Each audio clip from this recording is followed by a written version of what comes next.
Sure. Yeah.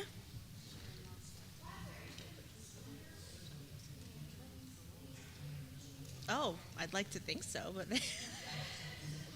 thank you.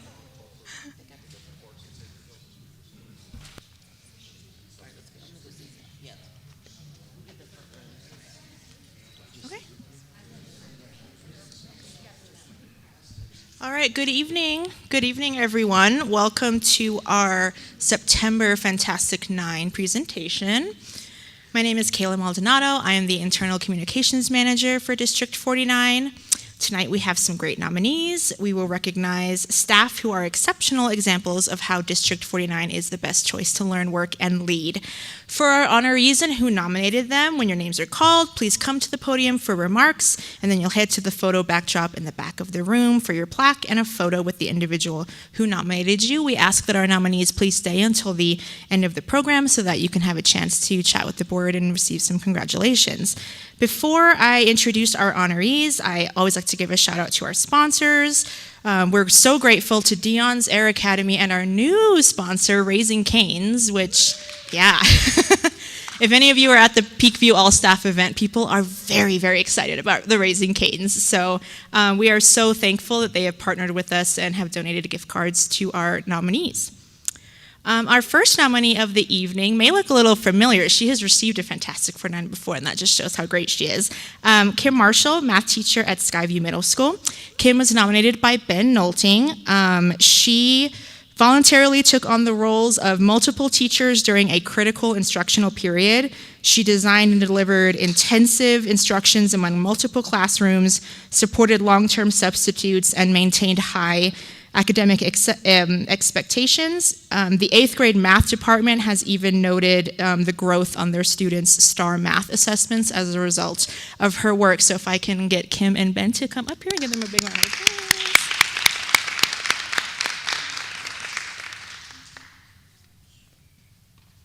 My turn? Yep. Okay, cool.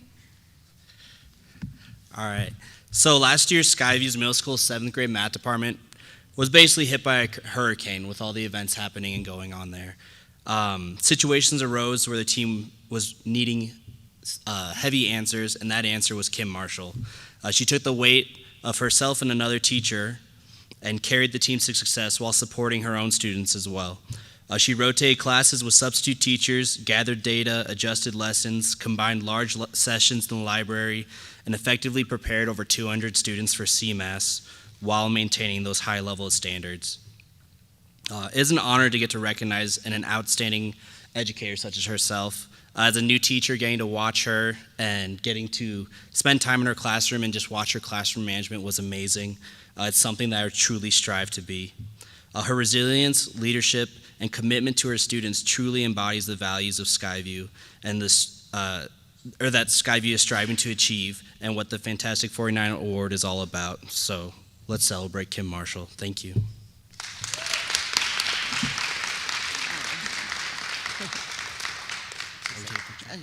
Picture here.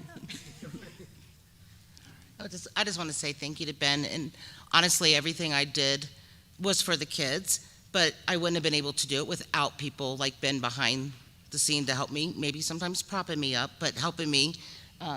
He also helped a lot for me because he came in we went in on a Sunday, I think, and I think we spent almost, I spent about 12 hours there getting the room ready for a sub to come in and stuff like that. So Ben was definitely a big help in how I was able to do everything. So thank you.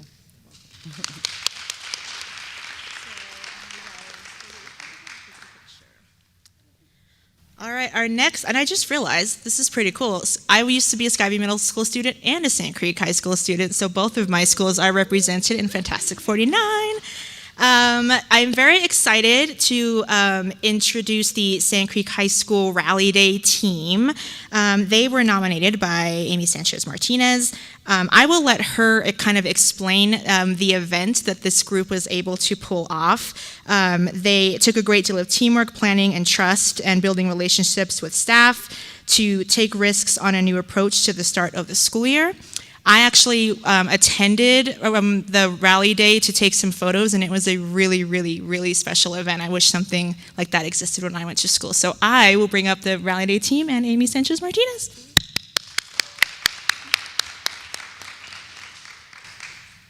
Hi, everyone. We're so happy to be together tonight, and I am honored to celebrate the team who's behind me this evening. This is, of course, we're at Jostens Renaissance School. We earned platinum status for the second time in a row this year, and that, I believe, is because much in due part to the people who are behind me right now, and because it's a team effort. So these are the team members who we took to the Renaissance Conference this summer. Something that we talk a lot about at Sand Creek is that if you're going to go to a conference, you better do something about it. Don't just go and learn and say it's great, and then you go back to what you were doing before. You go to learn and you go to implement something. So there was one afternoon and evening where we were supposed to go, I think, to SeaWorld, and we chose not to go. Our team chose not to go. We decided that we were going to get some pizza, and we were going to plan, and we were going to do some things. And so we spent a few hours together in right by the side of the ocean, which was probably the icing on the cake, I think. But it was something that we did together, and Rally Day was born out of that. And so what we talked about, and a lot of what Jostens Renaissance is having a healthy culture of belonging where everyone is recognized for the great things that they do. And so our team said, we need to do something that will head everybody with this on the first day of school in order to start the school year off right. And it was a complete reframing. So Sarah, who used to work at another school in our district, had a similar event that she did there in the past. And we took some of that framework, we took some of the needs that needed to be filled, and Rally Day was born. And students loved it. They had a blast.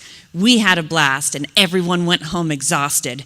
And that is something I remember my very first day of teaching. The superintendent came in and he said, you've got the right idea, now make them tired. You want them to work so hard that they're going to be more tired than you are at the end of the day. And that's what happened on Rally Day. Everyone had such an amazing time. We met our goals, and everyone, their hearts were full, their minds were full, and their bodies were tired. And so I'm so proud of this team. It is because of this team that it worked out. It's because of their risk-taking. It's because they had a vision, and they saw it, and they moved forward. And I couldn't be more proud of them. They transformed our culture on the first day of school this year. So with that, I want to present you to all of them.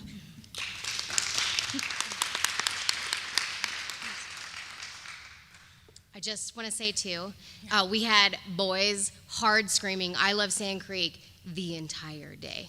So it was a wild time, but it was great. So thank you.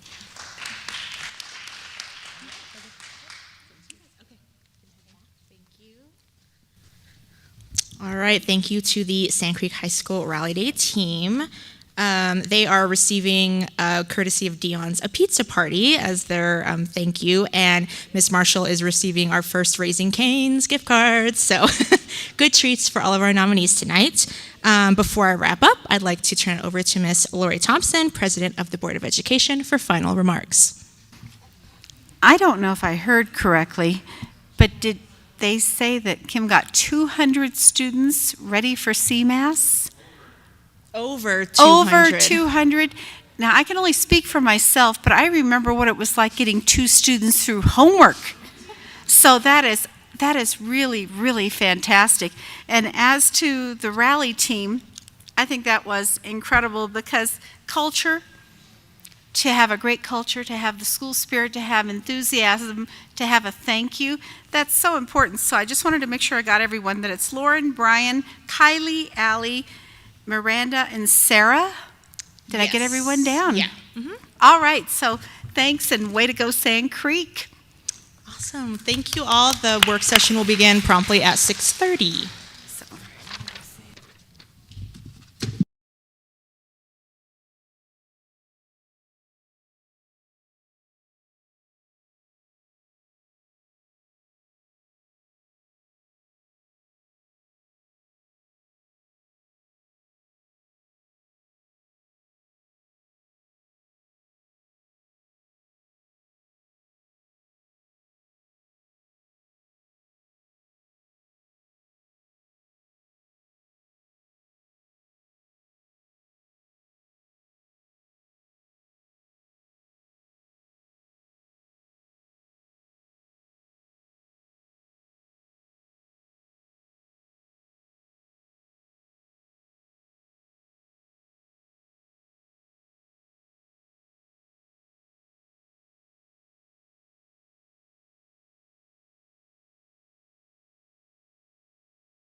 was going to ask for a point of order.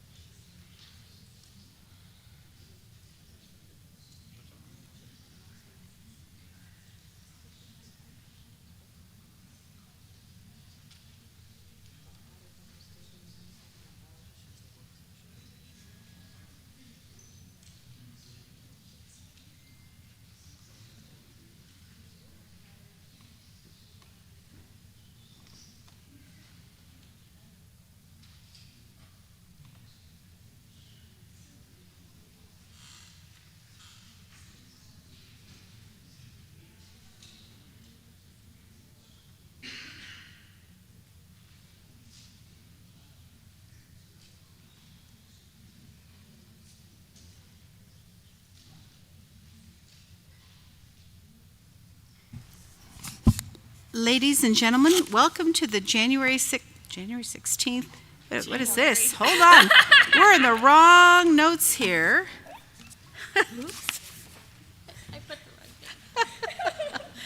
Time travel. Welcome to the September 24th special session, Board of Education. The time is now 6:31 p.m. and I am calling this meeting to order. Can I get a roll call? Davala. Here. Heil. Here. Olivia Wright. Here. Schmidt.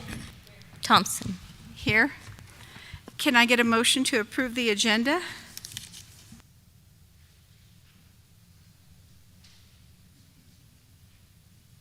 I move to amend the agenda. Second. Yeah, I move to amend it, removing item 2.5, policy proposal JBAA, Okay. and move it to our next regular session. Second. Okay, under policy BE, in a special meeting, if we're going to amend the agenda, it has to be a unanimous vote. Correct. May we have a discussion on the motion on the table, please? Any discussion?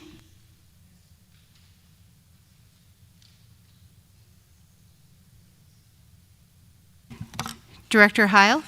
So policy BEDH, public participation, says that we may add public forum to a special meeting.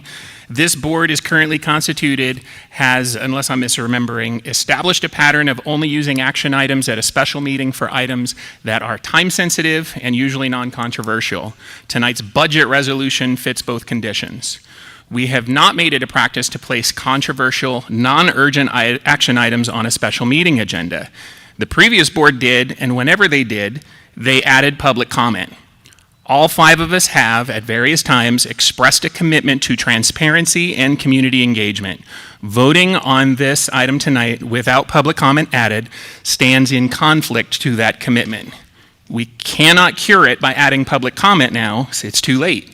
Some who would have spoken are not here, others who are here are not prepared. So the only way to cure it is to move policy JBAA to our next regular meeting. The clock isn't ticking on this policy. We have plenty of time to be sued later. Okay. Director Levere Wright? Okay, I want to start by saying it was absolutely legal for President Thompson to set this agenda as she has set it. However, I want to correct some things that I have seen in email things. Specifically, there is a timestamp given where a reference to a special meeting was made, and the timestamp given is reference to my statement. My statement at the September 11th meeting was specifically and solely regarding the time-sensitive finance resolutions. This policy hadn't even been discussed yet. So that piece of saying that was the indicator that this policy was not going to follow our standard practice was inaccurate because it was my words. I and at least one other board member were both surprised at the same time as the greater community when this agenda was publicly posted, and this item, as well as the student fees and the policy and procedure review, were also on the special meeting. As a board member, I didn't know either, so to imply that everyone in our community should have assumed that the fact that a special meeting was mentioned meant that the entire action agenda that normally would have been moved forward to October 8th was then going to be on this meeting, I think is unfair, an unfair expectation of our community. I also want to say that it's not accurate to state that there has never been public comment at special meetings. It is accurate to state that there has never been public comment at special meetings under the current board president's tenure. However, there was under President John Graham, there was under President Tammy Harold, there was under myself, there was even under Dave Martin. So that's the actual record of whether or not we've had public comment. That has been the practice of the current board, but that has been this president's tenure and her determination based on her power as president to be able to set the agenda. I just wanted that set straight, given the timestamp was my words. Director DeVola? Yes, as I recall, our last special session, all of the action items were on the agenda, whether they were considered the primary one or not. We had about 5 actions on the last special session, and I would say only one of them was the one that we needed to vote on. So this is not a surprise that we would have this. According to policy BE, the president can call a special meeting at any time, but there's been a comment made that this was an illegal action, so I'd like the attorney to weigh in. Brad Miller speaking. There is no statutory basis for that compels this objection, and I do have information that this was brought forward in a regularly construed agenda setting. I wasn't a participant, but I know it was brought forth in that setting, and that was the right protocol, so there's nothing out of order here.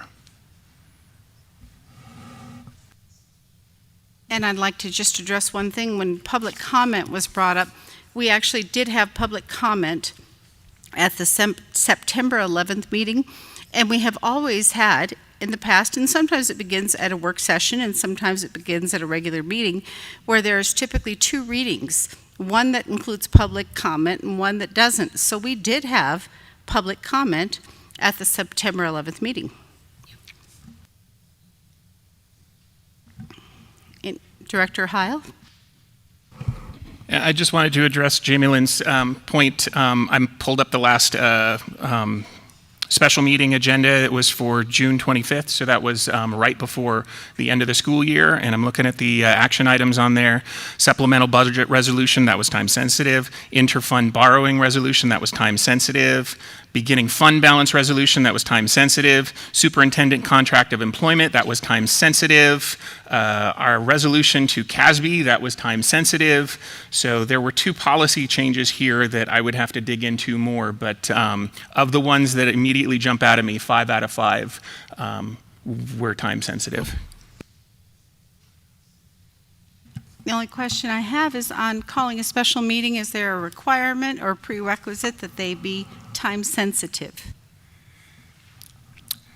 No, and I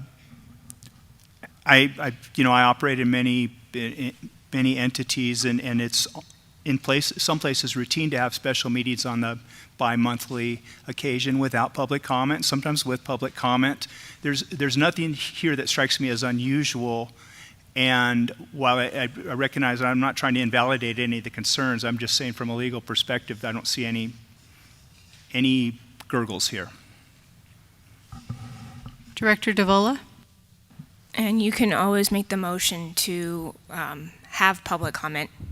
That's one of your options. Yeah, I addressed that. It's too late because there are people who would have come who aren't here. There are people who are here who would like to speak that are not prepared. We really needed to notice that further in advance. Any further discussion? Can I get a vote? DeVola? No. Heil? Aye. Livia Wright? Aye. Schmidt? No. Thompson? No.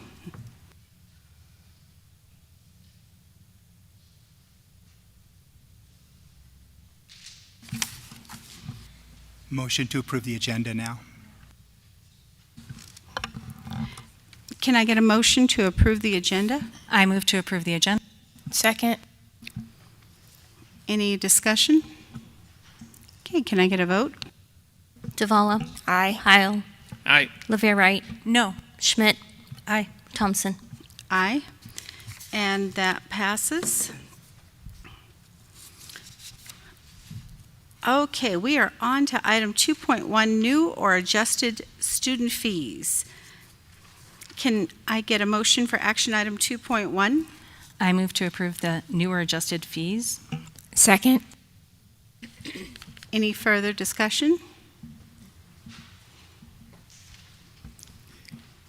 Student Board, do you have any questions about the new adjusted student fees?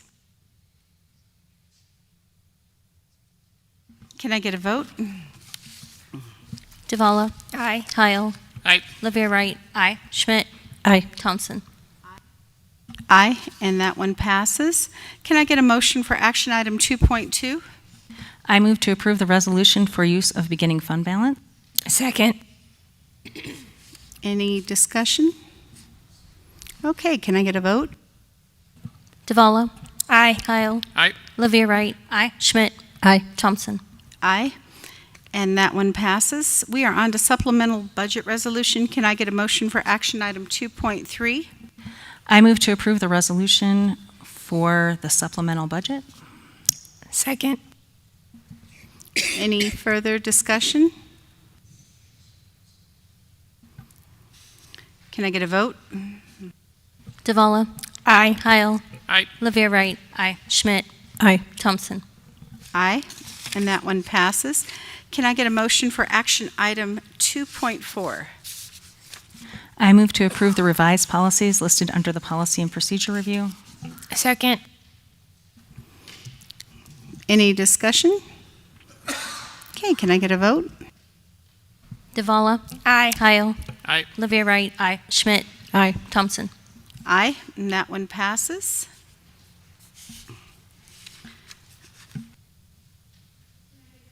Can I get a motion for action item 2.5?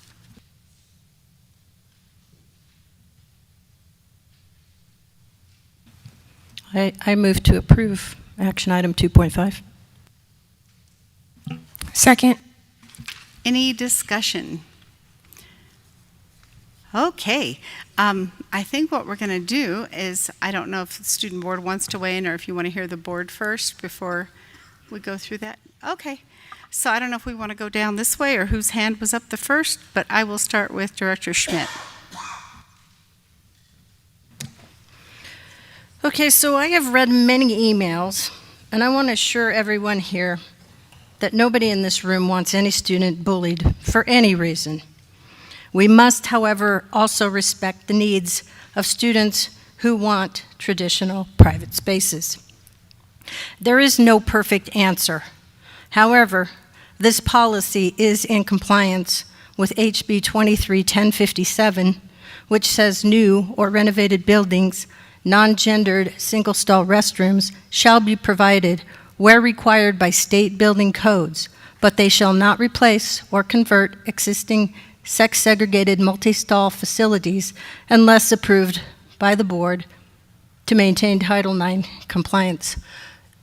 So it's a difficult thing, and we have to weigh it all.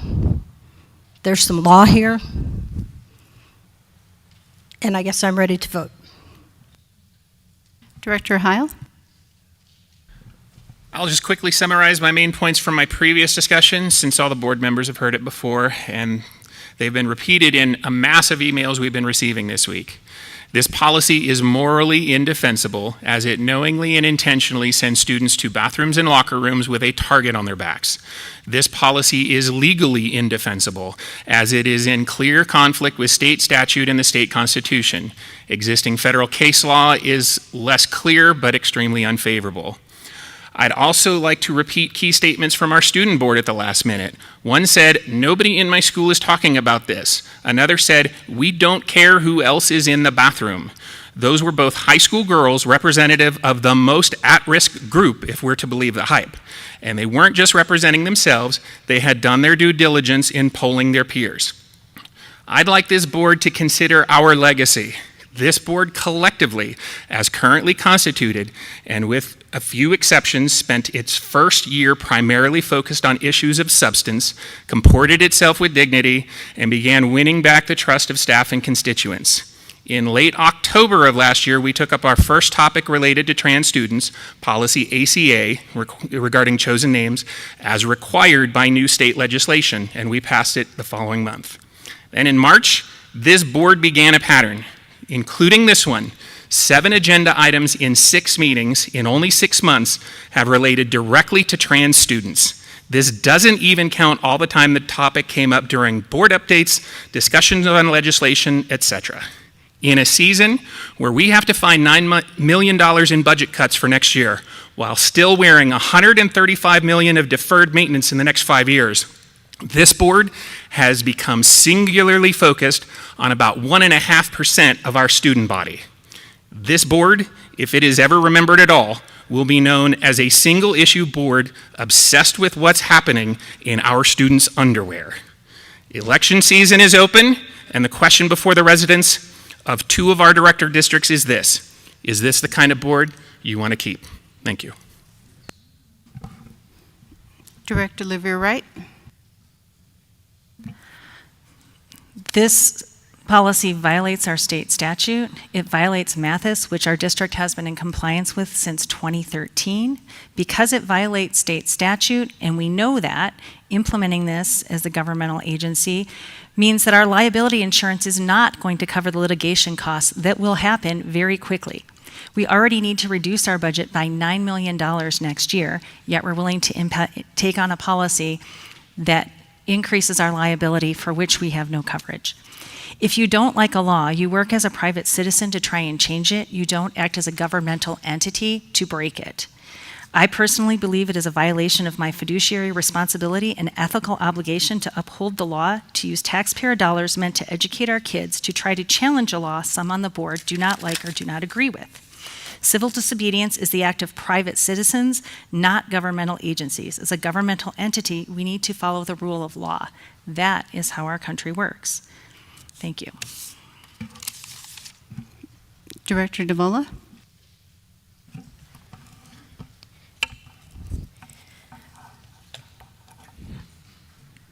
I think it's extremely important for us to realize that this is a safety issue for everyone that's involved. It is extremely important to make sure that we are protecting the rights of our girls and our boys and all others. And in order to do that, it's important that we have sex-segregated bathrooms so that our girls have private spaces in order to do their business or to change without having someone who is biologically a man in their bathroom. And that is something I will stand on.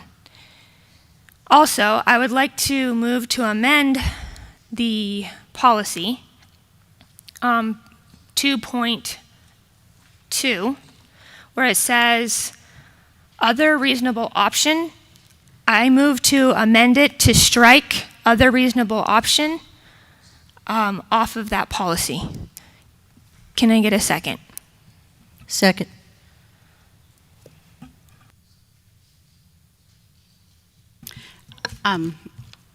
Just one point, because we weren't through with the discussion on the first part, so I think we'll complete that before we go to that revision, and I do have some thoughts on that as well. A couple of things that have come up, and to be honest, I hate the way this has been portrayed multiple times. They do reference Colorado state law, they do reference protected classes, and if you go through the protected classes, they do include gender expression and gender identity. They also include sex. I have not yet seen, and it may be out there, case law, where you have 2 different protected classes where there can be a collision between the 2. And so as to quoting just comments from our student board, and one of them wasn't really complete because they also represented some of the lengthy conversations that we had at student board, and they have been thoroughly discussed, and I'll let them speak to that. It wasn't a unanimous consensus. It was the same thing with the sports policy, where we had different student board members who had different opinions on the sports policy. So it is a shame that a lot of people feel targeted. There are also students that feel uncomfortable in trying to find some of those answers. Director Schmidt was correct when she was quoting from House Bill, and I forgot the numbers of it, where they talk about the requirement to have a single-stall, non-gender bathroom that is available. That's one of the things that's written into the law. Then they're talking about renovations. When school renovations happen, they're calling for these changes. They're calling for individual stalls. They are calling to have a restroom set aside that is a non-gender specific bathroom. And just like, Director Levere Wright in the past has mentioned an IEP requirement to have privacy in a bathroom, there's people who want some privacy in a bathroom. And so there is no perfect solution to this. There is no perfect answer. And trying to find something that would work for students, it can't be just, it must be this way and it must be that way. And we talked about that in student board, that it's very difficult to find the solution. But before we discuss that amendment, I would like the student board just to weigh in on some of the discussions that we've had. Nikos, do you want to start off? Yeah, sure. As everyone is aware, this is an issue that no matter the result of this policy passing or the policy being extended or neglected forever and we just forget about it, it will be impactful to a group of students. And it's been mentioned several times that there is no perfect answer. This is a highly complex issue as well, and there will be no way to ever get to a point where everybody's happy. It would be wonderful if we could just get somewhere, everyone's happy, we find the perfect policy, but the truth is that just can't happen. As it was discussed, Student Board has discussed very much so amongst ourselves in our own meetings about this topic, just trying to think of that perfect solution. And I'm glad to say that the student board is represented by a wide variety of students with a wide variety of beliefs, and that has been true across both of my years serving on the student board. But in all of the discussions, the same thing comes up, which I have mentioned and has been mentioned, that you can't find the perfect solution. And I'll speak for myself personally here, not necessarily the students that I'm representing, but I think that this policy in particular, its intent is to protect as many students as possible. I don't think that the intent behind this policy personally is to single out students who choose to identify in a way differing from their biological sex. I don't think that this policy wants to cause them to be more unsafe. And that's noted in several parts of this policy, saying that there will still be available options. There will still be those single-use restrooms. And I think at the end of the day, the thing that should be covered most importantly is the safety of all students. That's what the board should serve to do. As a student, obviously, I'd like to be safe. I'd like my friends to be safe. And I think that this, through several of its clauses, including the provision of single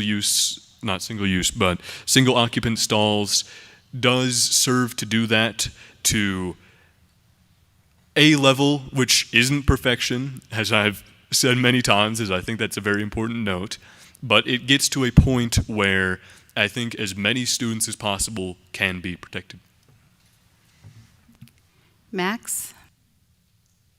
Yes. So what Nikos had, I guess, to add on to that, I agree with the fact that this policy kind of tries to find a balance. So I get it, it's not necessarily going to meet everybody's maybe needs. However, I do think that in this sense, the policy tries to, or tries its best to come up with a solution for giving students the option, and I think providing that option to students is something that is at least what I see from a student perspective, and I think on behalf of the board members, is just, I think giving those students the option is important and necessary, and that I think that it is beneficial. I don't really have anything else to add to that, though.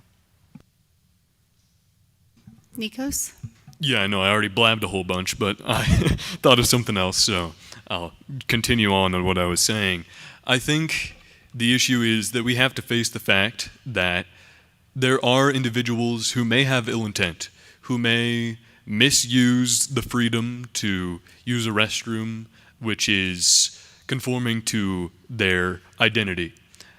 Whether we like it or not, there are people out there, there are students out there, adults, people ranging from ages and backgrounds who would abuse this opportunity to, okay, I identify in this way, so I will use this restroom. Obviously, that's not the majority. A majority of people who are wishing to use the bathroom conforming to their gender identity, they simply want to affirm that to themselves and to others, which is understandable. But you have to consider the minority in this as well, the people who may misuse this policy, whether that be an adult or a student. I think that the benefit of having a policy in place, maybe not even this exact one, but the benefit to that is that that's restricted. That is not impossible, because obviously you could still walk in wherever, but by policy, you are not supposed to, just like the law, like we're not supposed to murder people, but people do it every day. You're not supposed to use the restroom non-conforming to your gender that is assigned at birth. And this policy still does allow for students who identify in a particular manner to utilize a space where they can be safe in the form of those single occupant restrooms, while also mitigating any potential threat or discomfort to other students as well. Just one thing I wanted to mention. A few years ago, one of our high schools in District 49 had a gender fluid student. And so this student would present both as male and female. And when they presented as male, they used the male's restroom. When they presented as female, they used the female restrooms. And I was reading up on a bunch of different things. My understanding is currently, as far as what's documented, there are 72 different gender identities. And so trying to accommodate the needs of 72 different types of identities, it's something that we'll have to see what happens with building renovations and what we roll into in the future as far as individual stalls. I think we're going on to the amendment, and if you could state the sentence again that you wanted to change. So I had moved to amend the policy to strike the words "other reasonable option" from 2 bullet point 2. So technically, I'm thinking maybe you amend your motion to adopt the policy with that change, and if the second follows, then we're in good order. You made the original motion, did you not? Yes. So you want me to amend my motion? Amend your motion to adopt the policy with the change you're proposing, and then if it's seconded, then we're good. Okay. I move to adopt the policy that is presented with the strike through "other reasonable option" for bullet point 2.2. Let the record reflect that she's moving to amend her original motion to say that. Thank you. I don't know. Apparently, I don't know what I'm doing. Do I have a second? Second. Okay, can we have discussion? Director Heil? My understanding is we did discuss this during discussion. We did not come to a consensus, and so it was left unchanged. It removes the opportunity for our building managers to make individual decisions when there are no single stall options available. So a great example of that, Marie and I were just at the 4.9K fun run. We were out at the Falcon High School. We noted the bathrooms. There were only men's and women's. Director DeVola? Yes, I believe we had consensus to add an additional phrase to that bullet point, and it's not there. It's not reflected there. This is Brad Miller speaking again. I think what we had considered, and then I had rendered an opinion that it would be suitable to reconsider that at this meeting, was a clause at the beginning of that bullet point stating that without compromising the intent of this policy, comma, then going on with it as stated, so that you would get the clarity with respect to the intent that this is not to give a building leader some sort of flexibility to violate the policy, but it was to recognize that other reasonable options, such as one that Director Thompson raised in a conversation earlier, just having to do with visiting schools who use the female locker room for half times and so forth. Director DeVola? Is it reasonable to say that that should be there already and we don't have to vote on that again? Because we had consensus for that phrase to already be added.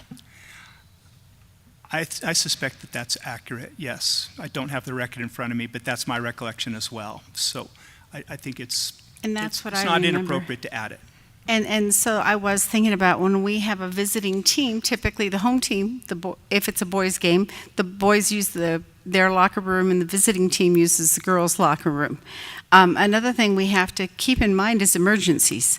If we have an emergency situation that should come up.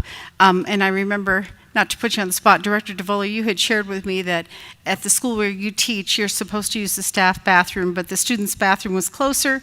There's times you didn't either have enough time or something would come up where that would be kind of a more urgent situation. So I think to have some flexibility that does not violate the intent of the policy, I thought that's what we had agreed to as well, without violating the intent of the policy, to have a reasonable option, because there's things we can't foresee. Director DeVola? Just to clarify, actually, we've changed our policies and we are no longer allowed to use kids' bathrooms for any reason at all when children are on campus. But going back to this point, I heard about the visiting teams. Absolutely, when I was a ball player, we would use the men's locker room when we were an away team. However, item 2.2 does not actually fall in that category. 2.2 is saying if a student or parent guardian requests an alternative. So that would be if there's a request there from a student or a parent. That's not an emergency, that's not an away team coming, that's not that. That does not actually fit there. So that's why I'm saying we should probably just remove the other reasonable option, because emergencies and other things that happen are probably going to be covered in our -R. I will just respectfully suggest that there may be independent options that aren't single user facilities, and my speculative guess is that we might have a nurse's bathroom with both a urinal and a toilet, and is that single use or not depends on the circumstances. And so my suggestion and preference would be that we use the clause at the beginning rather than to pull other reasonable option. Nikos? Yeah, I remember this being a major point of content during the public comment that took place on the 11th. There was, I'd say, probably a majority of the individuals who did come up for public comment were noting that clause, particularly people who were opposed to this policy as a whole. But I honestly think that including before the policy, I think it's important to include that, because it does leave a level of ambiguity, which of course is an issue when it comes to legal documentation, but I think that it makes sense as a district to have faith in our administrators to make decisions when it comes to reasonable options that are kind of in faith to board implemented policies, and having that other reasonable option covers the bases where there are exceptions, because there are always exceptions to things. And I also agree with what was being said. That doesn't apply to emergencies, because this does say via a request, which I'm guessing that a parent probably isn't going to have time to email the principal, as the student's actively like, I can't make it across the school. But I think having other reasonable option there is a necessity to avoid situations where it wouldn't be available to students who need it at that time. Well, and I agree, especially if with the addition of without violating the intent of the policy. It's just to have that in there where there could be a reasonable option without violating the intent of the policy. Director Schmidt?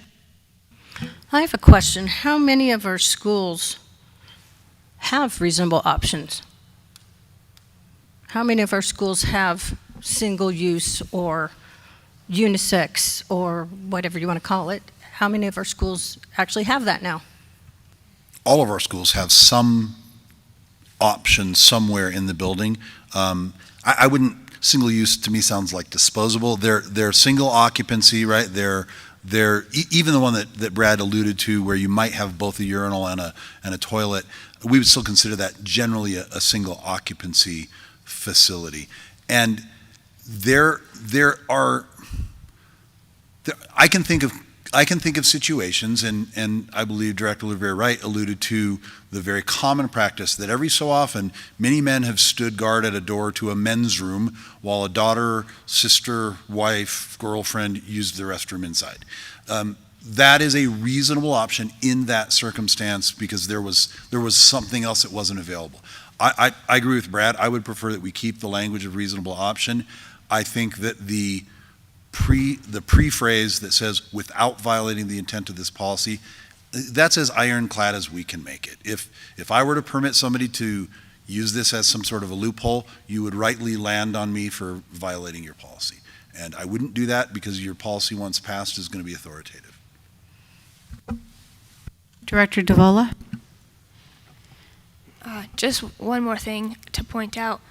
I believe we can include the other reasonable option with our -R.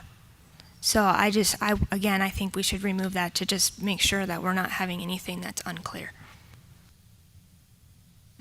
And my thought was the consensus we had was to do the addition of without violating the intent. Nikos? Yeah, here I am on the mic again, sorry.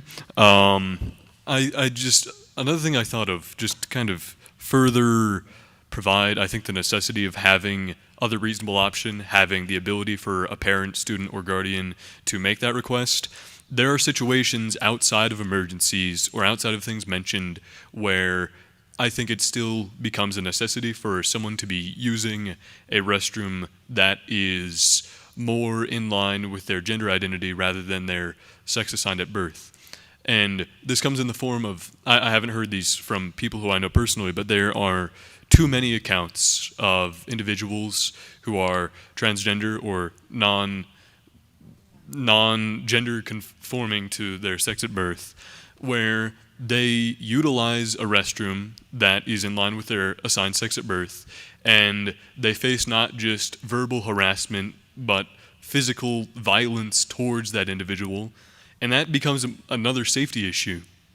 Because you can have students who are now, by this policy, being forced to use that restroom which aligns with their assigned sex at birth, and they become a point of attack. The word target was mentioned, and I think that that's truthful, because kids are mean. They do mean things and horrible things. So I think it's important for a parent to have the opportunity to say, I fear for my child's physical safety. There's verifiable proof that harm could come to them if they come in line with this policy. And that just, I think, is continuing on the importance of safety for everyone. Director Schmidt? Yeah, I'm wondering if the other options could not include figuring out a way for a non-conforming student to use the biological, how they were born, to use that bathroom in an emergency instead of forcing biological, let's say females, let's just stay with that just because I'll get confused otherwise.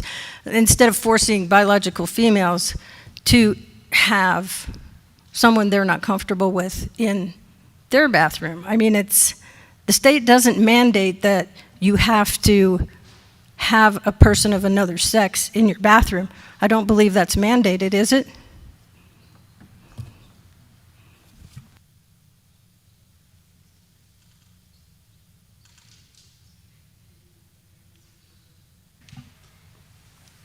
I suspect that for me to adequately answer the question, I'd want to do it in executive session. Director Olivier Wright? So there's been a lot of random things that aren't directly related to the amendments, so I'm just going to make a set of statements that kind of adjust some of the things I've heard. First, There is, in fact, something in Colorado. It was the Mathis decision in 2013, which was a Colorado civil rights finding based on Colorado law, and it found that offering a trans student a single-stall bathroom was explicitly not sufficient. That's the Coy Mathis decision. It's from 2013. The district's been in compliance with that for 12 years. So we have been navigating this for 12 years with a lot of complexity and a lot of grace and a lot of amazing individualized things by our administration. So there is actual law. It's not a law, it's a finding, but the finding is based on Colorado civil rights law, which is why people are writing us. Second, the bad actors comments that I keep hearing are, as someone whose family has a heck of a lot of guns and hunts, that's the same argument I hear about gun restrictions against the Second Amendment is because some people choose to use guns wrong, we should be restricting a whole bunch of other people. We're basically saying that to trans students because some people who aren't even trans might somehow try to take advantage and use the access that they've been granted for the last 12 years to do something bad. We should prohibit what we've already been allowing under the law. It makes as little sense to me as taking my husband's hunting rifles away. It's funny because those arguments come from two opposite sides politically, but the reality is they're the same exact argument. Bad actors do bad things. It doesn't matter what the rules are. And to say someone's going to take advantage, therefore we should restrict the right of someone who's just doing what they need to do, is something personally I disagree with. The third question, the comment was, do we have these single stalls? Yes, we do. At least when I taught at high school, the majority of those were considered teacher bathrooms, and they're locked. So students have an additional barrier and that they have to find someone with a key and communicate to that person that they need the key, and that person has to realize they have a right to have the key. So those are additional restrictions. But that's just the commentary on all of the little pieces that have continued to be added. At this point, I think we should probably just move on and get to y'all voting. Yeah, I'd like to make a point of order. Just a quick thing. I think HB 23-1057, which I think was that this year? Because that specifically specifies where they're talking about single use or bathrooms to be part of that House bill going forward. So it was just. So a point of order, we have an amendment in front of us and we've kind of ranged far afield from that topic. If we could just stick to that topic, vote on the amendment, and then we can return to general conversation. Director Schmidt? Could you please state that, please? Thanks. The amendment again? The amendment, yes. Oh, great. Would you like me to take a shot? I move to approve the policy with the following amendment. Striking other reasonable option from bullet 2.2. That's what we've been discussing, and I assume you Okay, want to so vote if on it. that's the motion on the table, then the general conversation is still part of it because okay. Director Schmidt? I believe in at least one of our schools, we have a unisex bathroom that has been transformed with signage and all the stuff that the building code wants you to do. So maybe we should see how it's working there. It seems to me that it was working just fine. But point of order, we're going to vote on this. Okay. Director Hiles? So, in thinking about the bad actor situation that you described earlier, Nikos, we have to remember that we also have policy ACA, which I mentioned earlier. So, policy ACA is really restrictive for the student as far as changing their gender identity. We require a request in writing. We require notification to the parents. And so then once that has been communicated to the school, then that becomes their assigned gender. If at any point Point a of student order, who... aren't we discussing the amendment, not ACA? No, because we just discussed that. I was trying to talk about the amendment, but when she repeated the amendment, she said, I move to approve the policy and. So that means the policy is back on the table. We didn't vote on the amendment. Included the entire policy. Yeah, That's if we what vote for Mr. that Miller- amendment, we voted for the policy. Correct. Yeah, the way it was stated, it was to both approve the policy with the change and not just on that change. Okay, I withdraw my motion. Second. Can I get a second? I don't think you need a second to withdraw your own motion. Cool. withdraw my I second. move to amend the policy to strike the words other reasonable option. And I am going to call the question on that. So can I get, okay, we have the second. Okay. Can we get a vote? Dvala. Aye. Heil. Nope. Leverite. No. Schmidt. Aye. Thompson. No. Now we can move on. Yes, and what I would like to see is what we had discussed last time, where we add the addition, which I thought we had a consensus for, to say, without violating the intent of this policy, then we had the verbiage for other reasonable options. So I think technically we would need to either act on the original motion and then make a decision to do that, or if Jamie Lynn were willing to amend her motion to reflect that new clause, then we could do it that way. But right now, her motion's the one on the table. Voted on it. We voted on it, and it failed. So we have no pending motion whatsoever? Well, I have no idea because there's been, several of them weren't rescinded, so I think I have no clue what the actual motion I'll buy is on the that, and table. I'll All I say, did was let's have an I- original motion at this point. Okay. Go for that. So the original motion is the motion. Go for a Yeah. original motion. Jamie Lynn, make a motion. Okay. I move to amend the policy to add the phrase, without violating the intent of this policy, to the beginning of 2.2. Second. Any discussion on that? Okay, can I get a vote? Is this a vote for the For the amendment amendment. only or to approve the policy For the overall? amendment only.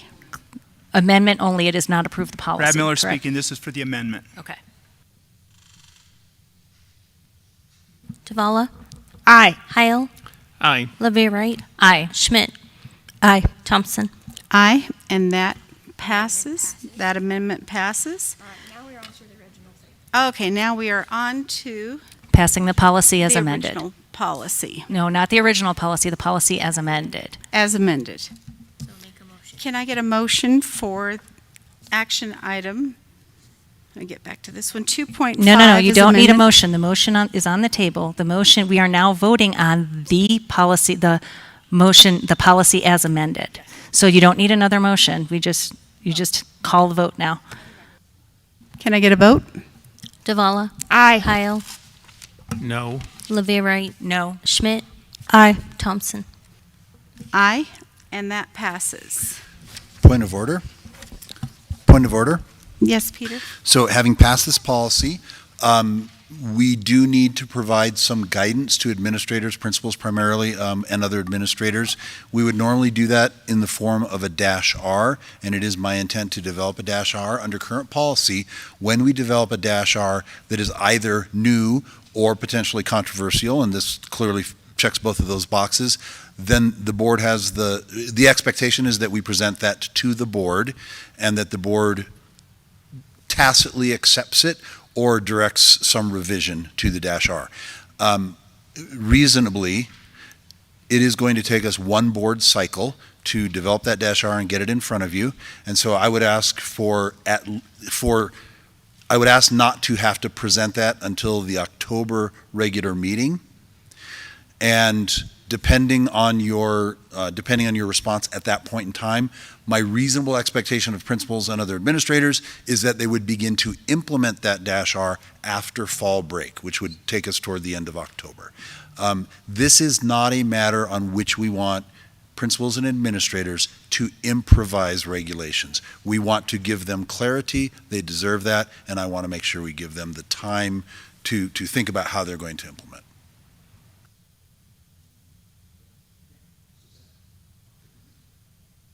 Yes, so I will be referencing a new agenda item on the October 9th meeting. No, I think it's very important to give clarity, because frequently the principals are the ones who have been caught in kind of the crosshair of trying to navigate difficult situation, and sometimes with parents on two very different sides of this. And so I think it's really important to have the -R done thoughtfully and presented at that time. Okay, we are on to discussion item 3.1, Social Studies Task Force, and now we get 3 presentations by the bodacious Brian Smith.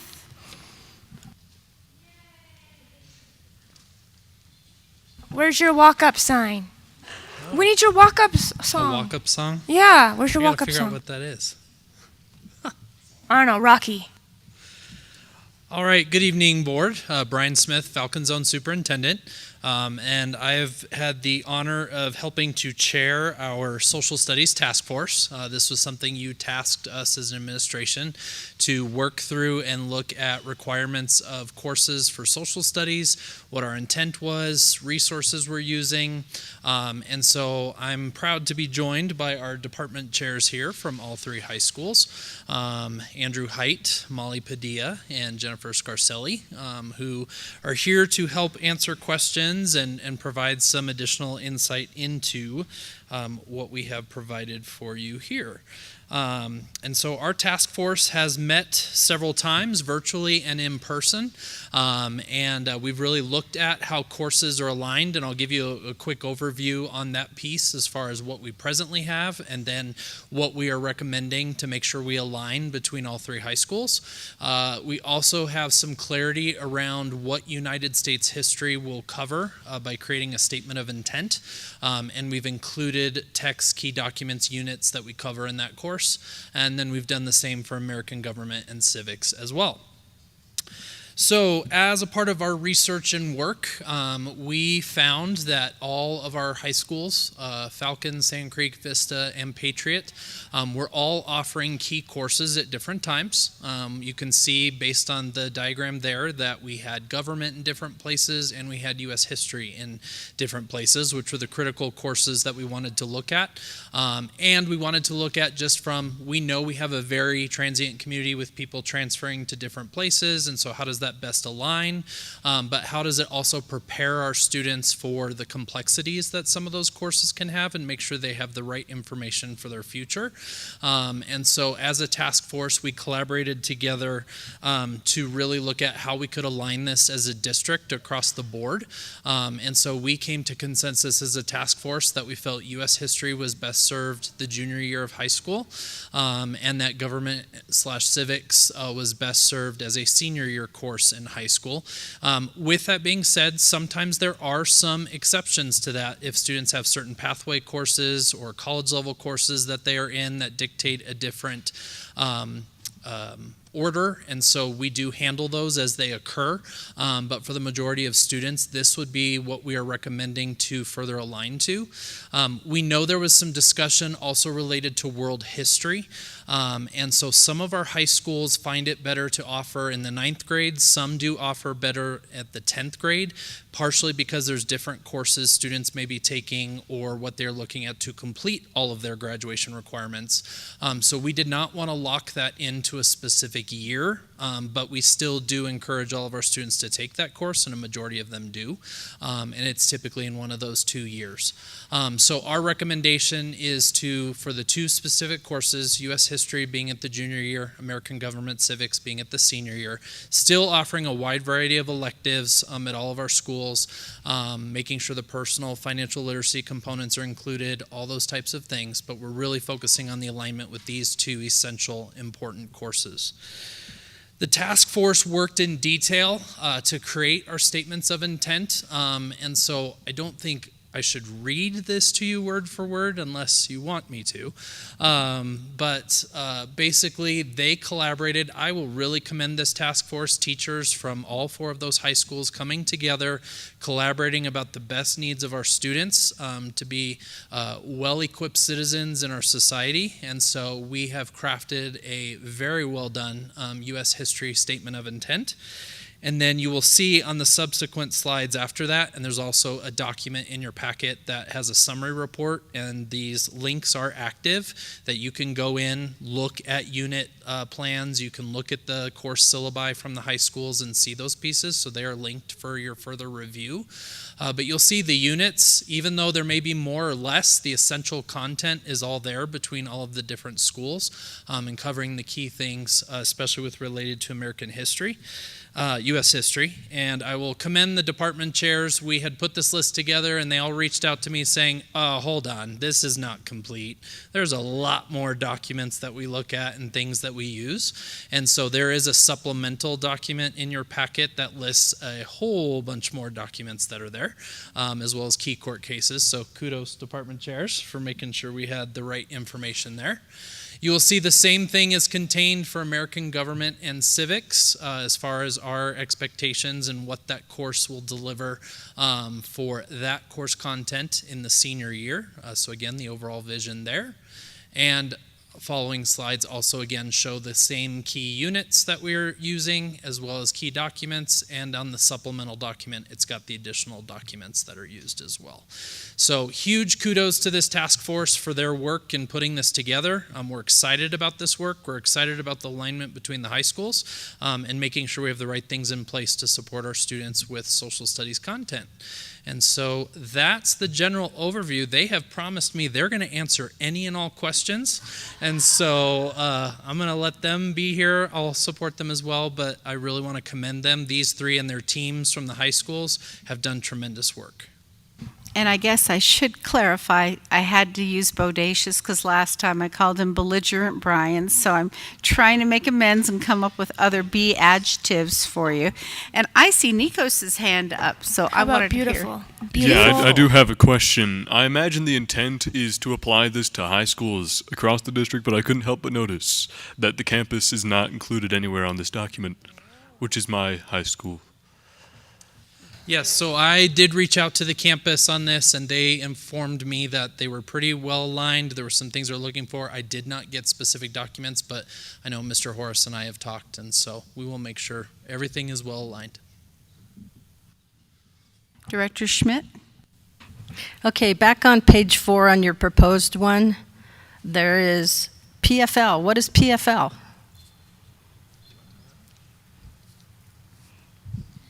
Jennifer Scarcelli, Department Chair, Sand Creek High School. PFL is Personal Financial Literacy.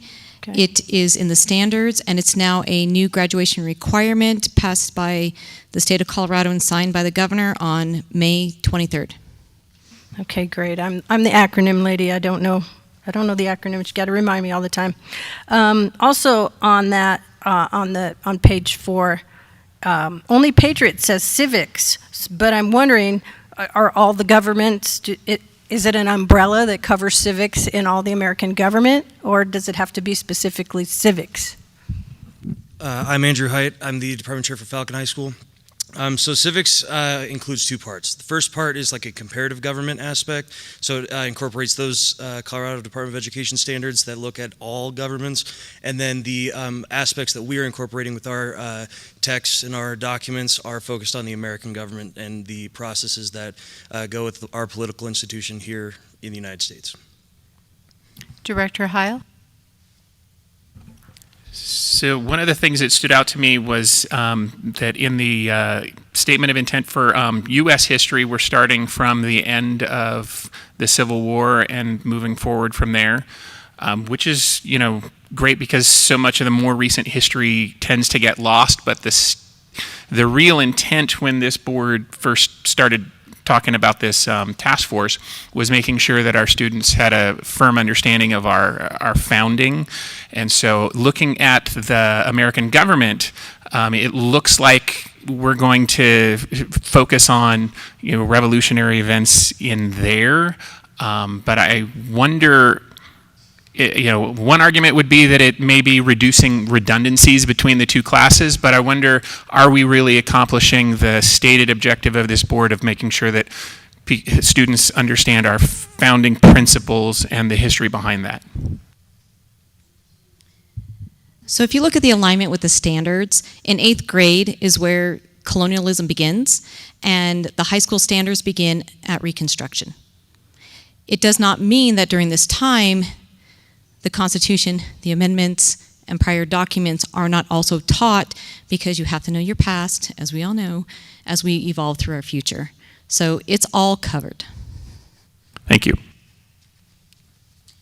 I'd like to add something to that as well. So when we're teaching at the high school level, right, this is 3 years almost removed from when they learn the content. So most teachers, especially the teachers within Falcon High School, and I could probably speak for the rest of the high schools as well, they spend a good amount of time reteaching that information. So when you're looking at what we're required to do, we go above and beyond to make sure that we're including the information prior. Because again, a lot of these kids come in with that, oh, I learned that in 8th grade.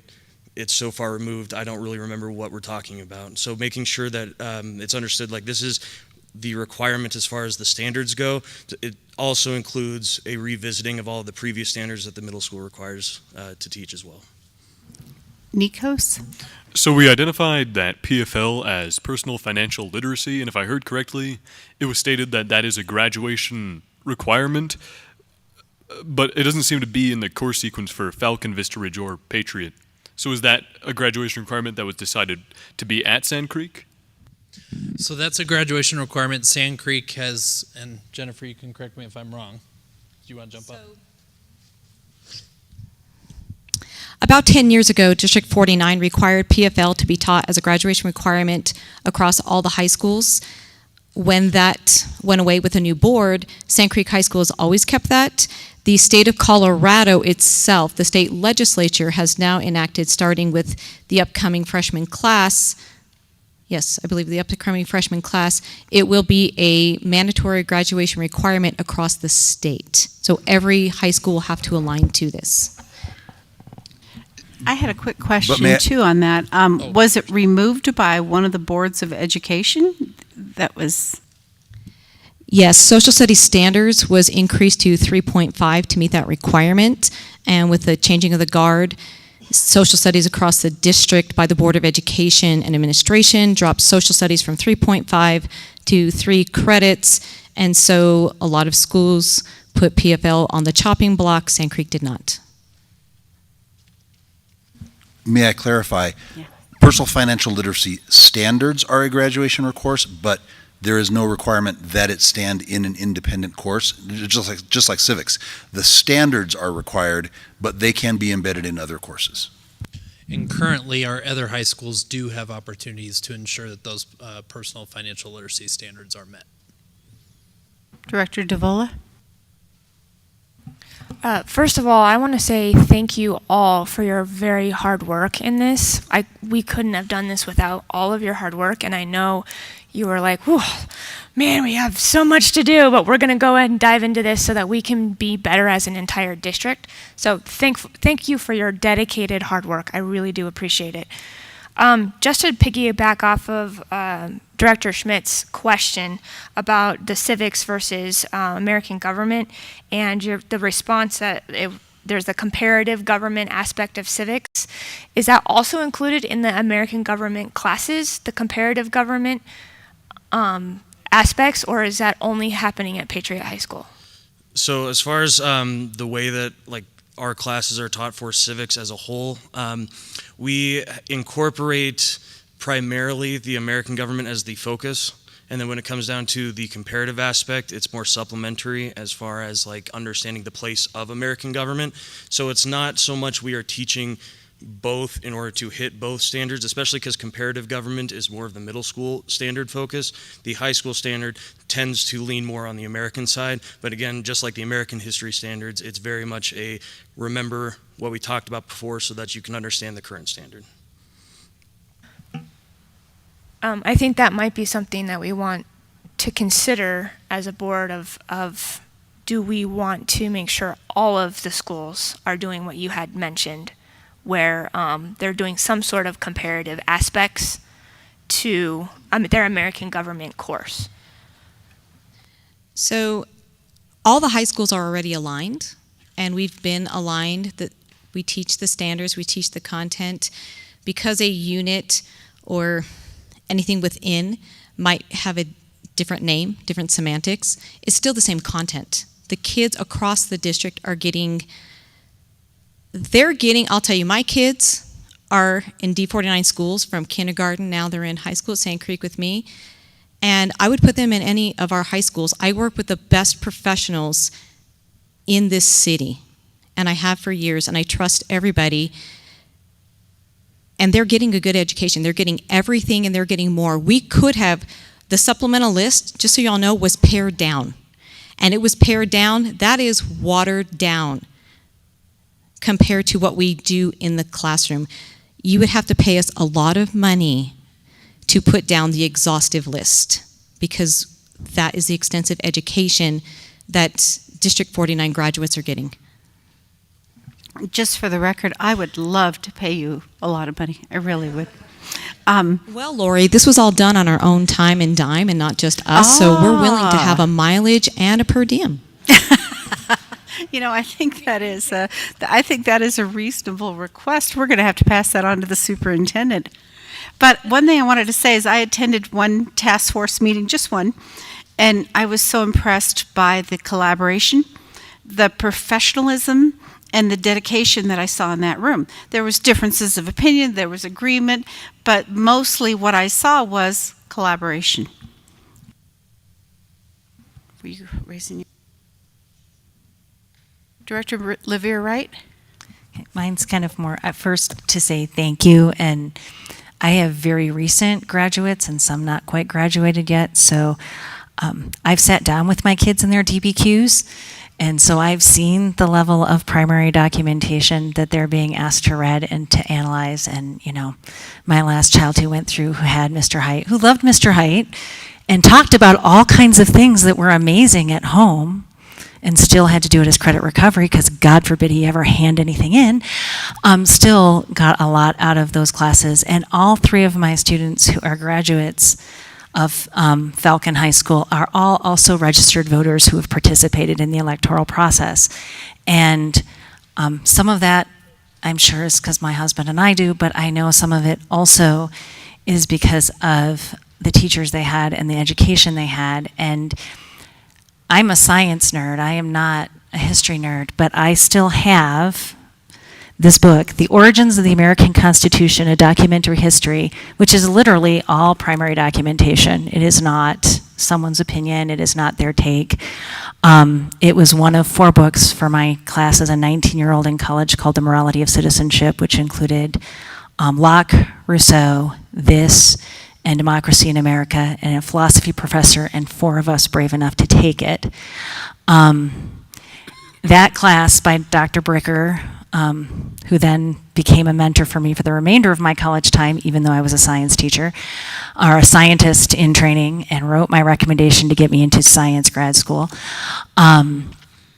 He was a founding person for me, but so was Mr. Chamberlain and Mr. Homburg, who I had 40 years ago now, almost.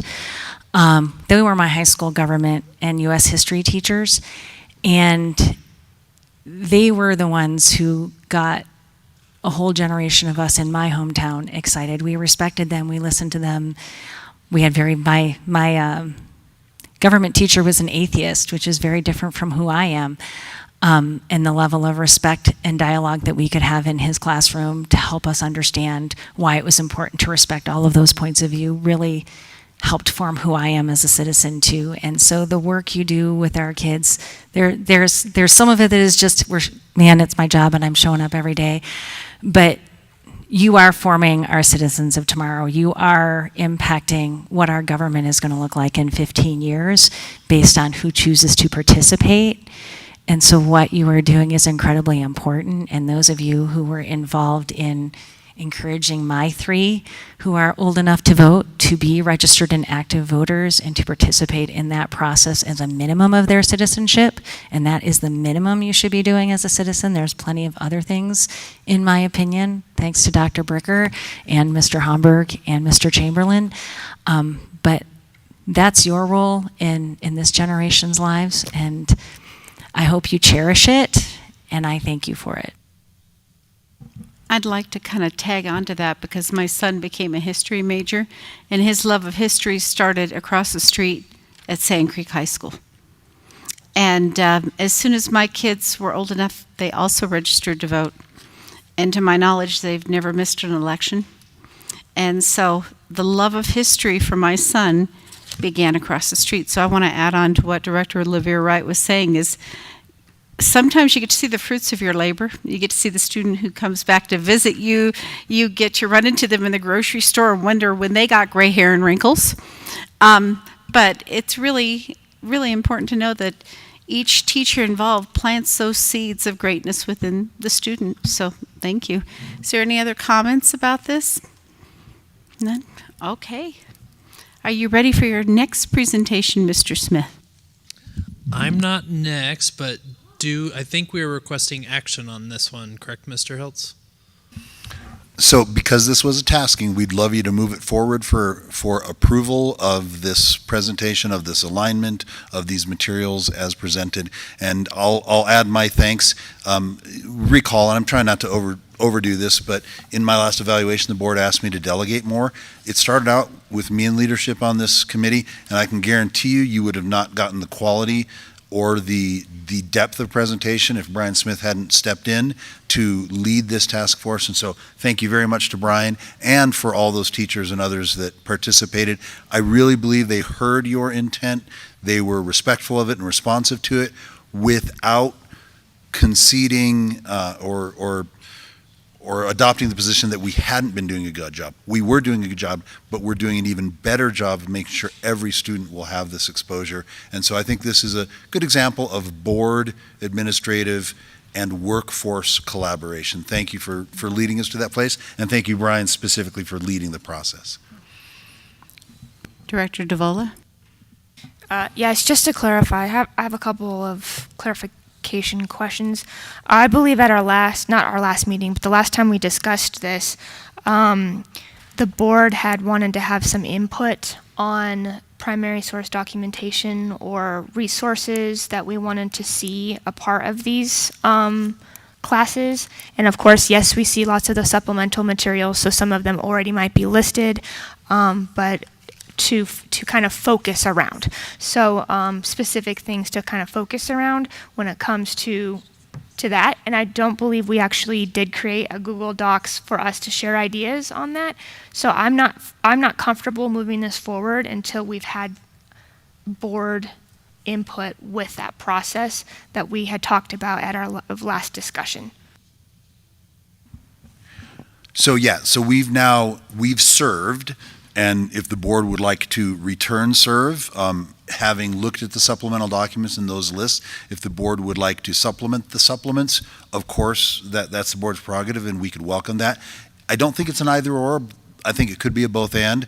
The board could generate its own internal work process. I typically wouldn't do that on your behalf, but if the board were to look at the supplemental materials that are attached in tonight's agenda and say, here's the additional 16 things, we want to see something by Frederick Douglass or we want to see something by Robert Bella, okay, and then the board could add those to the action item at the next meeting and say, we endorse this and we contribute this additional set of supplemental documents. Perfectly reasonable if the board believes it can generate that collaborative work product in time to get it posted through Lynette. Well, my question was too, because I think that Jennifer Scarselli said this is not an exhaustive list. That's and so my concern. that's why everything isn't actually listed here. So I don't know, were you looking at reviewing the complete list, or? I was gonna look and review the supplemental documents, etc., to see kind of where we're at. I'll be honest, I did not have much time to go through that before this board meeting. I would want more time to really hash into that. Well, if we move it forward for action, you can go through it, and then you could also add additional questions at that time. I don't think that gives us enough time to really have that discussion back and forth, because if we have supplemental materials and it's already there, we would have to have that dialogue with the task force.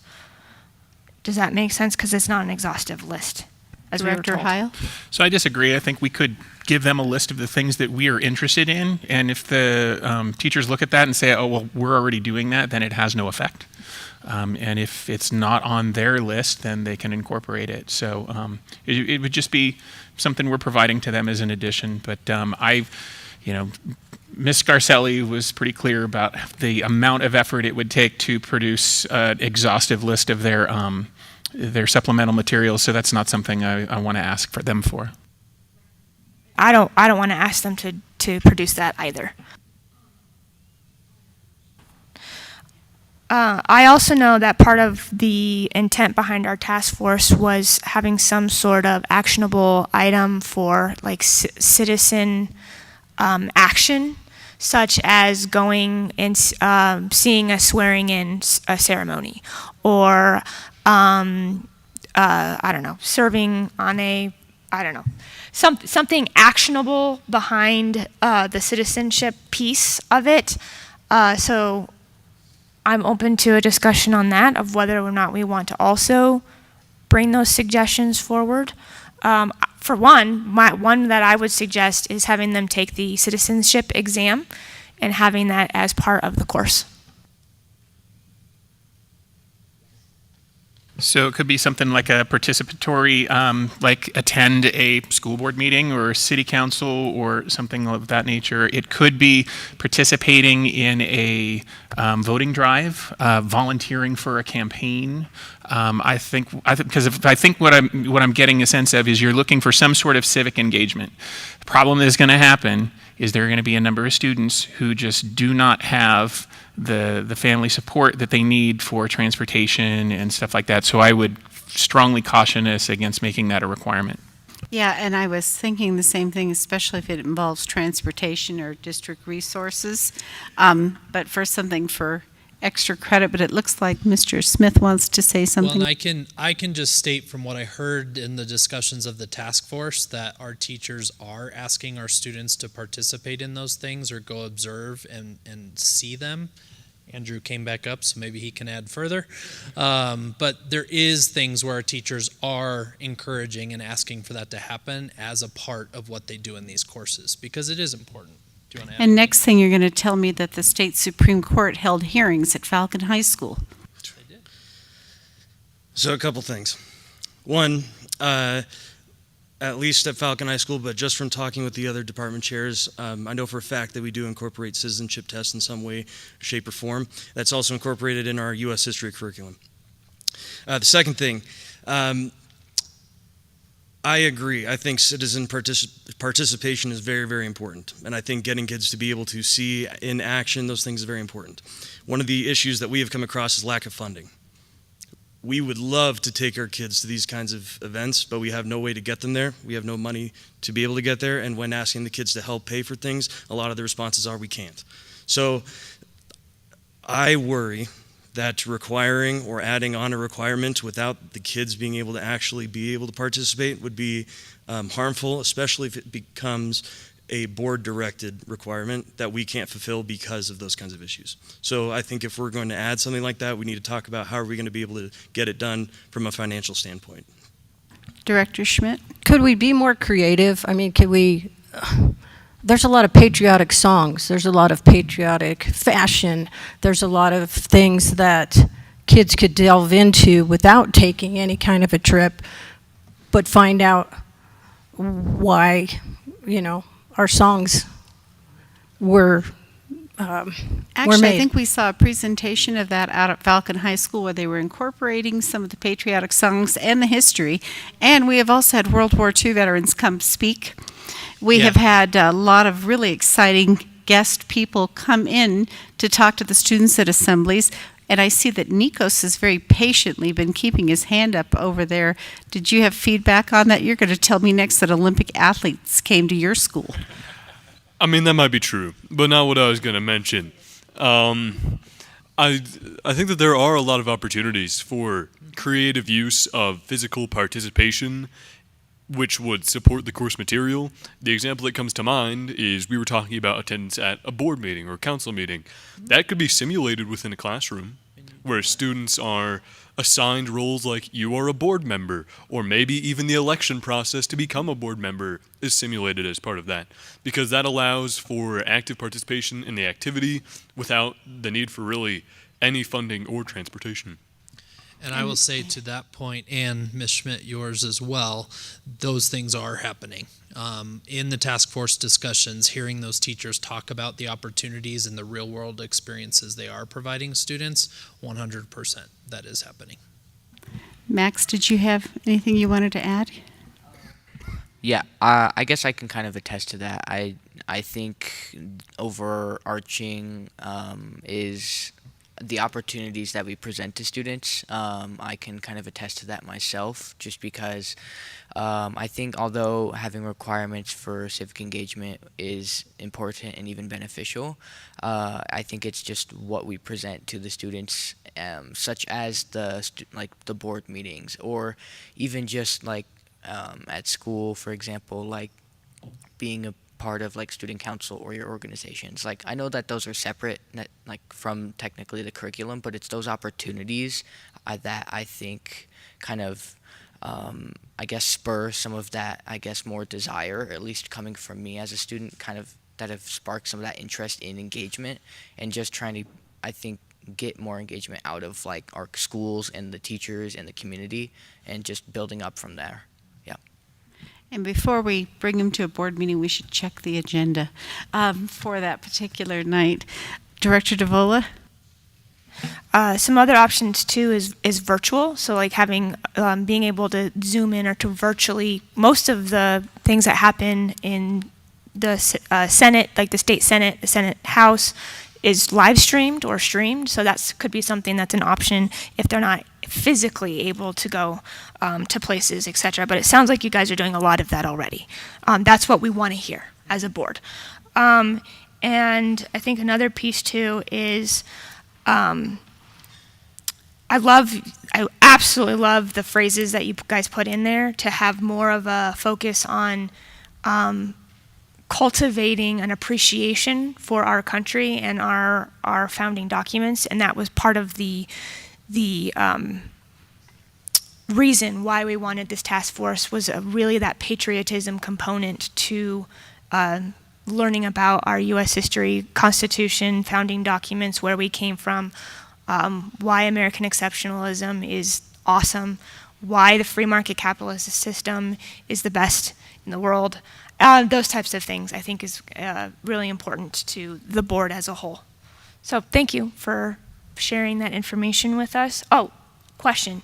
Is it a requirement to take the citizenship exam, or is it just kind of a fun activity that the kids go through? So it's not a requirement, but we fit it in different units. As far as U.S. history, we incorporate it into our Gilded Age immigration units. So when we talk about like that big immigration push after the Civil War, we incorporate it there. In civics, we incorporate it into our citizenship and immigration units, where we talk about like what does it take to be a citizen. Those are our two main requirements. We also have used it in world history too, because when we talk about different cultures around the world, we say here's how ours fits alongside others. So it's outside of even just the general civics or American history curriculum. Awesome, thank you. So are we going to move this forward for action? I think that's where we were at before. Okay. I personally want more time, but that's okay. I say move it forward. I I also would like just a little bit of more time, maybe come in and talk with you. And I think that we could, I'm going to say that we should move it forward, and I think we'll have time in between to look into some of the supplementals and have those discussions, so, okay. Do we want to pinpoint who we want to contact? Should we go through Brian? Is that who we want to go through for all of our suggestions, etc.? Yeah, you can route things through me and then I can disseminate it appropriately. Awesome. Okay, thank you. So now you will be beneficial, Brian. Okay. Or beautiful Brian. Okay, we are on to discussion item 3.2.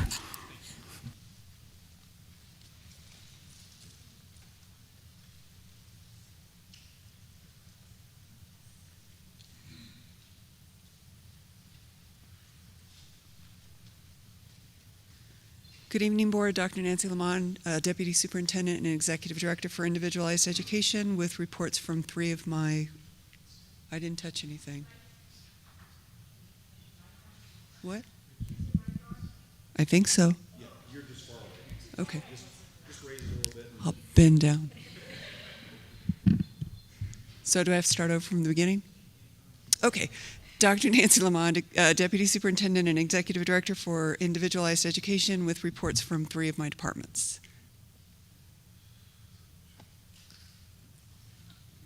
Okay, I'll try to get this close so you guys can hear me because I am quiet.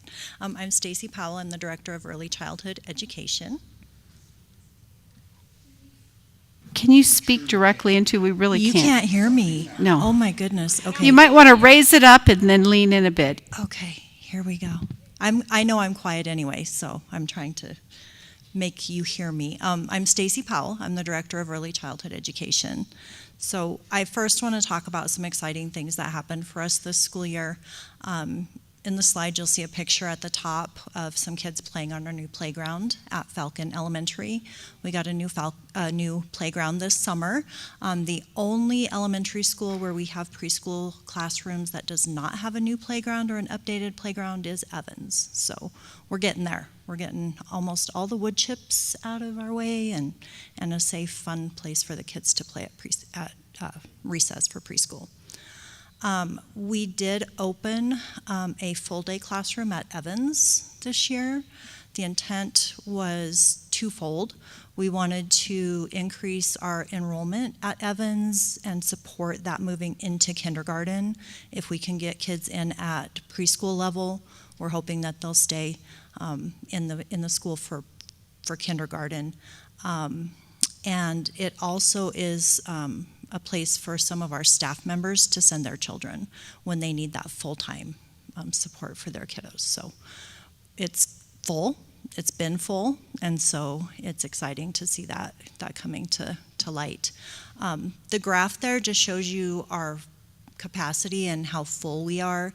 As you know, the IEP spots are always the least full because we save those spots for kids that come through during the year and then are identified with special education needs.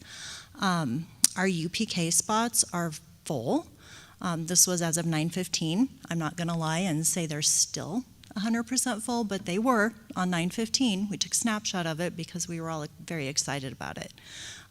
We did overfill our UPK preschool grade level spots because this year Colorado Department of Early Childhood is asking for monthly enrollment reports, and we're being paid based on enrollment and attendance for our UPK 3s. So that's that number. And then the tuition, we're fairly full, just over 70%, but the spots that are remaining for tuition after fall break, we plan on converting those into UPK pre-kindergarten level seats, so we can get more kids in the program.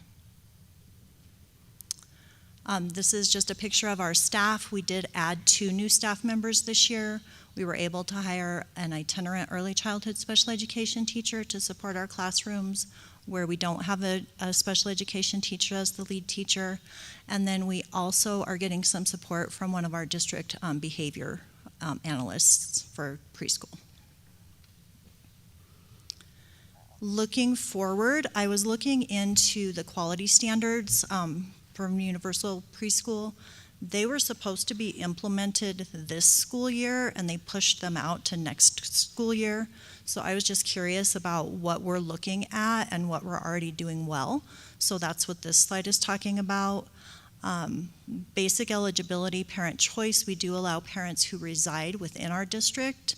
When they apply, they can select any of our programs that they want, and if we have space there, they can enroll their students there. But we don't accept out-of-district placements at this time. Teacher quality and workforce, they don't, at CDEC, they don't require teachers to be licensed. However, we do. So we have licensed teachers in every one of our classrooms. So we surpass the training expectations there. Instructional practice, we use approved curriculum. Healthy development, we're already doing universal screenings. We started that last year, so we're on track with that. And then family and community engagement, we do have parent engagement events at all of our schools throughout the year, and we are working in the Child Find program to develop a community outreach plan so that we can make sure that we're finding kids who need our services. This is just looking at the future. This is not much different from what it was last year. We have the fewest seats available in the power zone. We have a high demand in the area that is out by Inspiration View. We do have an overflow class at Ridgeview where we place students that we can't get into Inspiration View. We have a high demand in the Falcon zone, and our Falcon Elementary preschool is really an overflow for Bennett Ranch, Meridian Ranch, all of those Falcon schools. We are planning additional full-time programming. We're in the process of looking at that for next year. The pros for that are it does meet the needs of some of our families. However, it does also limit our capacity. It takes away half of our seats in one classroom. So that's all I got. Thank you. So bossy to me. I don't know. Hi, I'm Karen Sanders. I'm the Dean of Peak Programs. Good evening, board. Mr. Hiltz. Let me tell you a little bit about what we got going on. Can you hear me okay? Okay. So we have some strengths from this year. Last year we had students participate in 53 opportunities of learning outside the classroom. Some people might call those field trips. We learn outside the classroom. Also, we had 23 opportunities for professional development within our building to increase the skills and capacities for academic and behavior interventions for students. 4 students last spring graduated from peak programming and returned to a neighborhood school or a school of choice. We had students participate in football, wrestling, and track at Vista Ridge High School while attending peak. We have 1 student this year who participated in volleyball at Horizon Middle School. 20% of the students qualified for gifted services last year. This year, 3 more students have been referred, and if they qualify, which I'm expecting they will, that will be 31% of our student population is twice exceptional and accesses gifted services. We got to continue to improve, though, so our opportunities for improvement are, I sadly have to tell you that only 35 visits from neighborhood case managers happened last year. And the minimum that I expect on my goals is 90. So case managers from the neighborhood school aren't coming to build a relationship with their students, so when they graduate, they have their go-to person, which is really important for them. We have at least 2 students right now that are presenting with a dyslexic profile, and for reading, and we don't have anyone to screen them. So even though we have a program in the district that supports that kind of students' learning, they're so inundated with the work they're doing at their building that we don't have opportunity to have our students more formally screened than with our reading specialist. Future growth and improvement, you got it. I want a bigger building with a bigger footprint of classrooms and a gym. We're getting some new cabinetry over October break so that we can improve our culinary arts part of our art therapy. I also see an opportunity for us to get out into the schools paraprofessionals, teachers, myself, school psych, to do positive behavior interventions for educators and paraeducators in the neighborhood school, because I think we have some tricks up our sleeve that might help them in managing classroom behavior, or just knowing when not to react to a situation, instead lean in with relationship. I would like to have all district principals, assistant principals, and deans come and visit our programming so they can see the kinds of things that we're doing to help kids be successful. And this is the most fun of all. I can't wait to share this with you, if I can figure out how to make it work. I'm talking, but there's no volume. This is what usually happens with me. On the right? Right? Okay, hold on. I'm going to go back. Got to stay within my time. I'm just pause. Fuzz. Okay. Someone help me. Who's good at this? I know it's important to sound. Where are you looking? Right margin. All the way to the right. All the way to the right. Third way up the street. No, they're not seeing it. Maybe you So can't see it. we can't see it on our end. Oh, okay. That's what the problem is. Oh, it is. It's up. It's up. Yeah, but this got to go back. Oh, no. You can't read. You got to hear what it is. It's so amazing. Okay, how many Thank you, Peter. administrators does it take to make the volume work?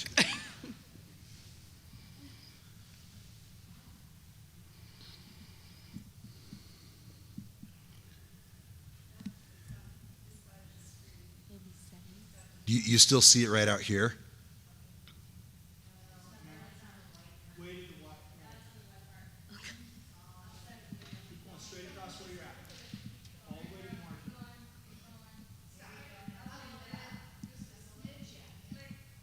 I'm clicking, but it's all white here, folks. Yeah, I think that the mute may be that we don't run the sound out of here. I think the mute they're seeing is on the television screen. Yeah. Because here we're showing heavy volume. Do you have a way to test that from here?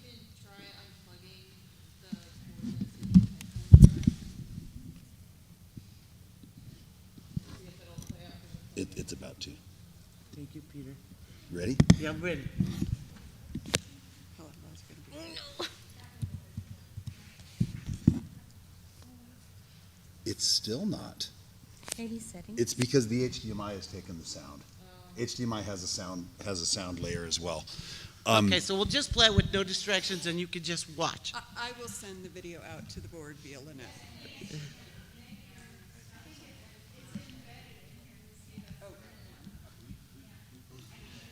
Do you think if we go to the D49?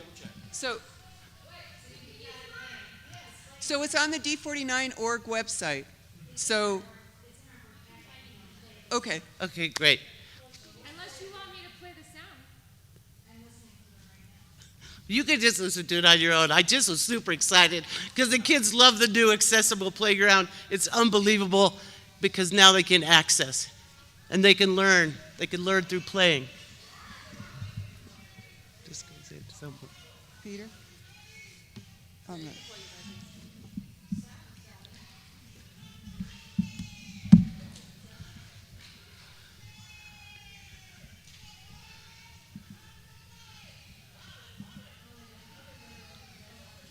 Where's the...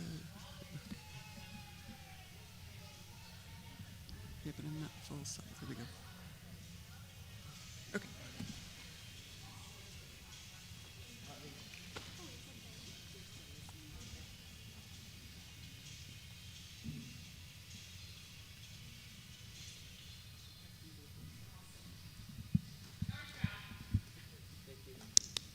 Good job.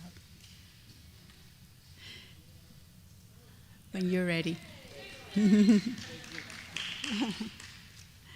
Good evening. My name is Patsy Prettyman. I'm the coordinator of school health services for District 49. Pleasure to be here tonight. Would just like to present some information in regards to our nursing services and our main focus as district nurses. We continue to promote behaviors in children and adolescents through collaboration with community agencies to meet physical and mental health needs. We advocate for policy changes and improve health. School nurses provide quality health care and intervene in actual and potential health problems around chronic and acute illness, as well as injuries in the school setting. So it's not just about Band-Aids when it comes to school nursing, for sure. We are first responders, focused on prevention and, as you know, communicable diseases, which we have seen significantly in the past. And we are both nurses and educators, so we do love to come into the classroom and teach students about different topics where it could be hand washing, growth and development, and other topics that pertain to health for our students. We have been successful in partnering with I Love Care program. This past spring, I Love Care program came to all of the Sand Creek Zone schools and performed a comprehensive vision evaluation for students who were identified to have difficulty with vision screening. So from April through May of 2025, 441 students were evaluated and 172 students were provided with 2 pairs of free glasses. So that was a great success for our partnership. We take pride in providing support with training for our staff. We are focused on providing Stop the Bleed training. We did train 28 security staff during the months of July and August of this school year. CPR and first aid training between July and August of 2025. We did train 107 staff members who received a 2-year certification for CPR, first aid, and AED training.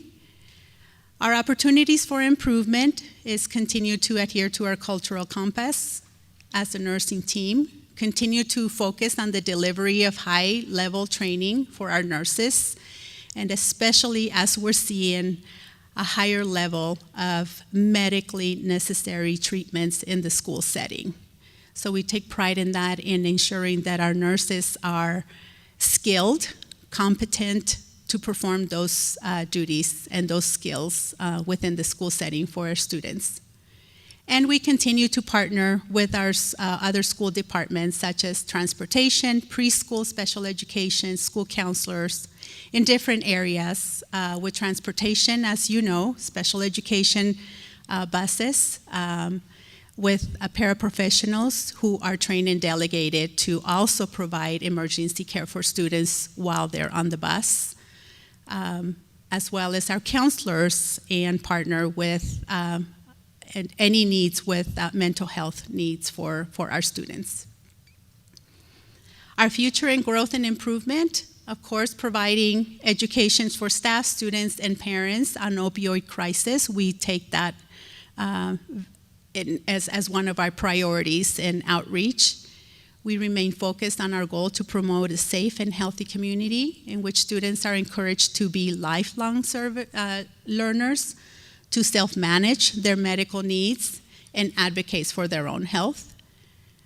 We also continue to play a prominent role in providing health education for students, which might including topics such as healthy eating, physical activity, stress management, and mental health.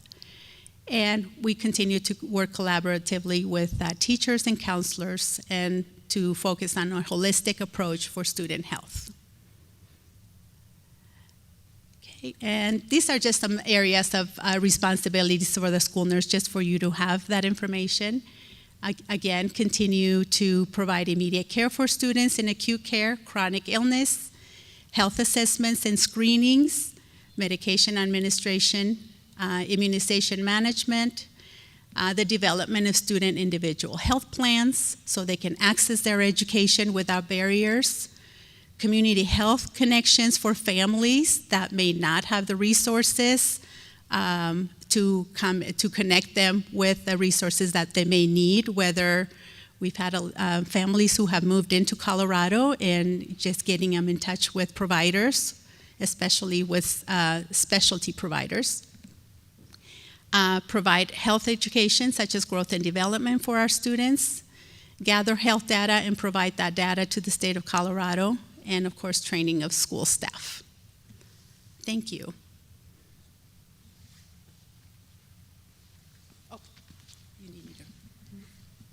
So I just want to say for the three women that are standing up here, individualized with these three truly means individualized. We had a student the other day experiencing a medical situation. Bus driver came back and was followed to the home by the school nurse in their personal car. We have medical needs in the preschools where we are working with a family with a child who is newly diagnosed with a medical condition to support that family and that student. So individualized with these three is truly individualized, and I can go on and on with what happens at Peak that is individualized, but what questions can these three leaders answer for you? Director Heil? I don't have any questions, just a couple of comments.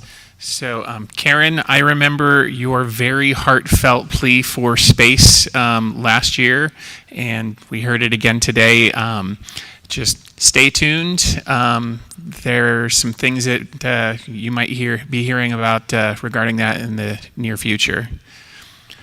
As far as the nursing program, I really want to say how good I feel to see specifically the eye exam portion happening there. This hit my own family. So there were 3 of us, 4 boys who were of school age. One of them was referred to the nurse for vision screening based on some behaviors he was exhibiting in school. It was not caught at home.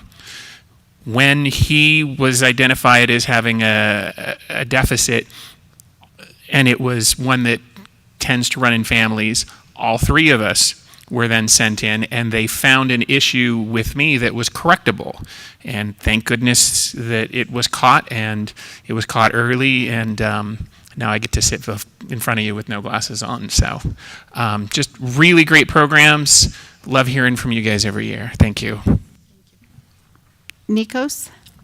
Yeah, I just have a question about the nursing. So I'm here on the district website right now, looking at the school nurse directory. I don't have one. So I was just wondering if maybe you may know why or who, and maybe they're not listed here, but I mean, I've never personally met the nurse of Pikes Peak Early College / SSAE, if we have one. Yes, there is a nurse assigned to PPEC. I will take a look at that website and make sure that it's on there and updated. I apologize if it's not. Yeah, thank you. I was looking on here because I was like, nursing, that reminds me, who's mine? Yeah. And it's not here, but thank you. Apparently you're really healthy, Nikos. That's okay. Yeah, our school, we just have peak fitness, health, and everything. I guess we don't need to know.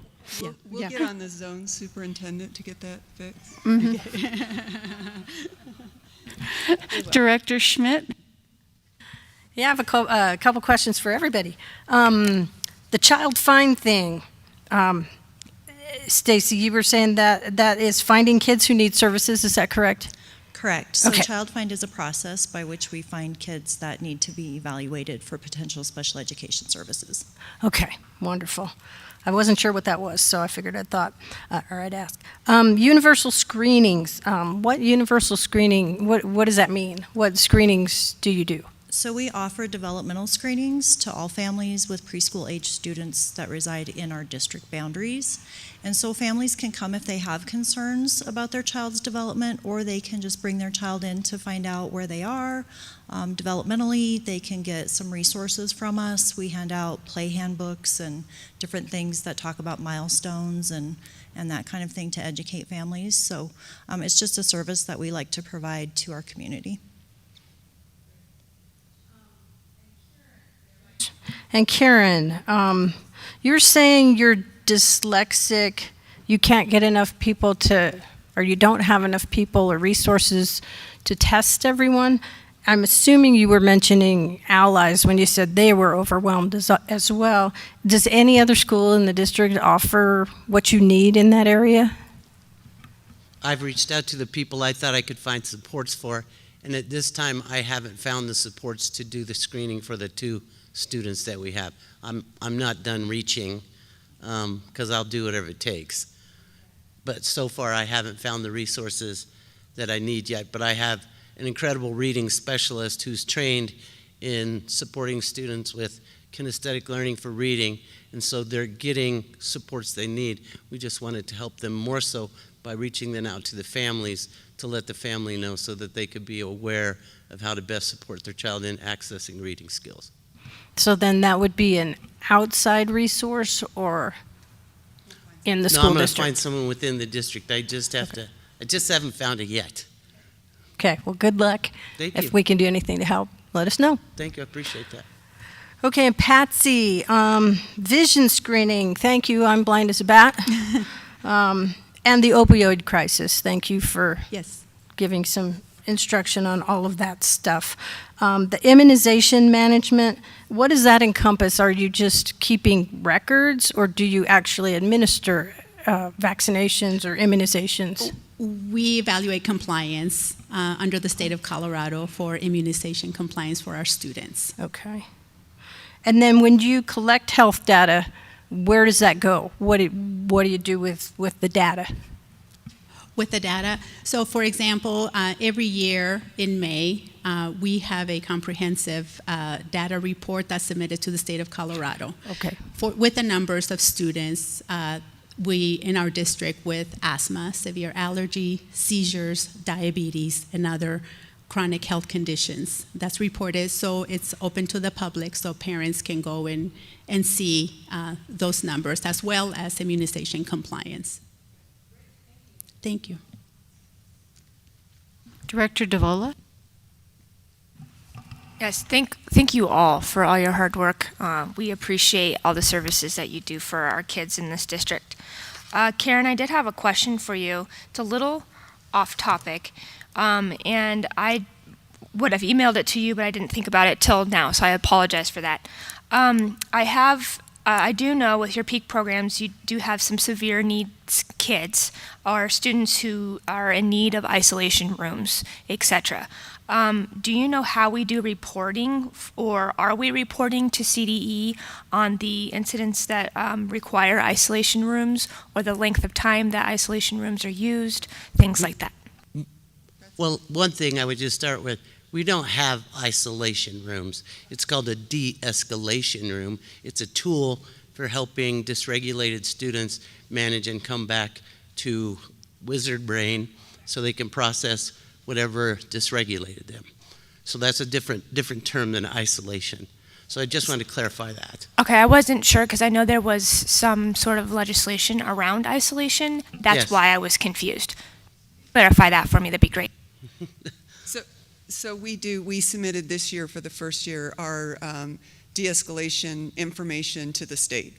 And so this was the first year per Colorado law that we submitted that information. So we do collect it. It is collected through data forms that are in PowerSchool, and then we do submit to the state. Again, this being the first year. Thank you, that clarifies. Okay.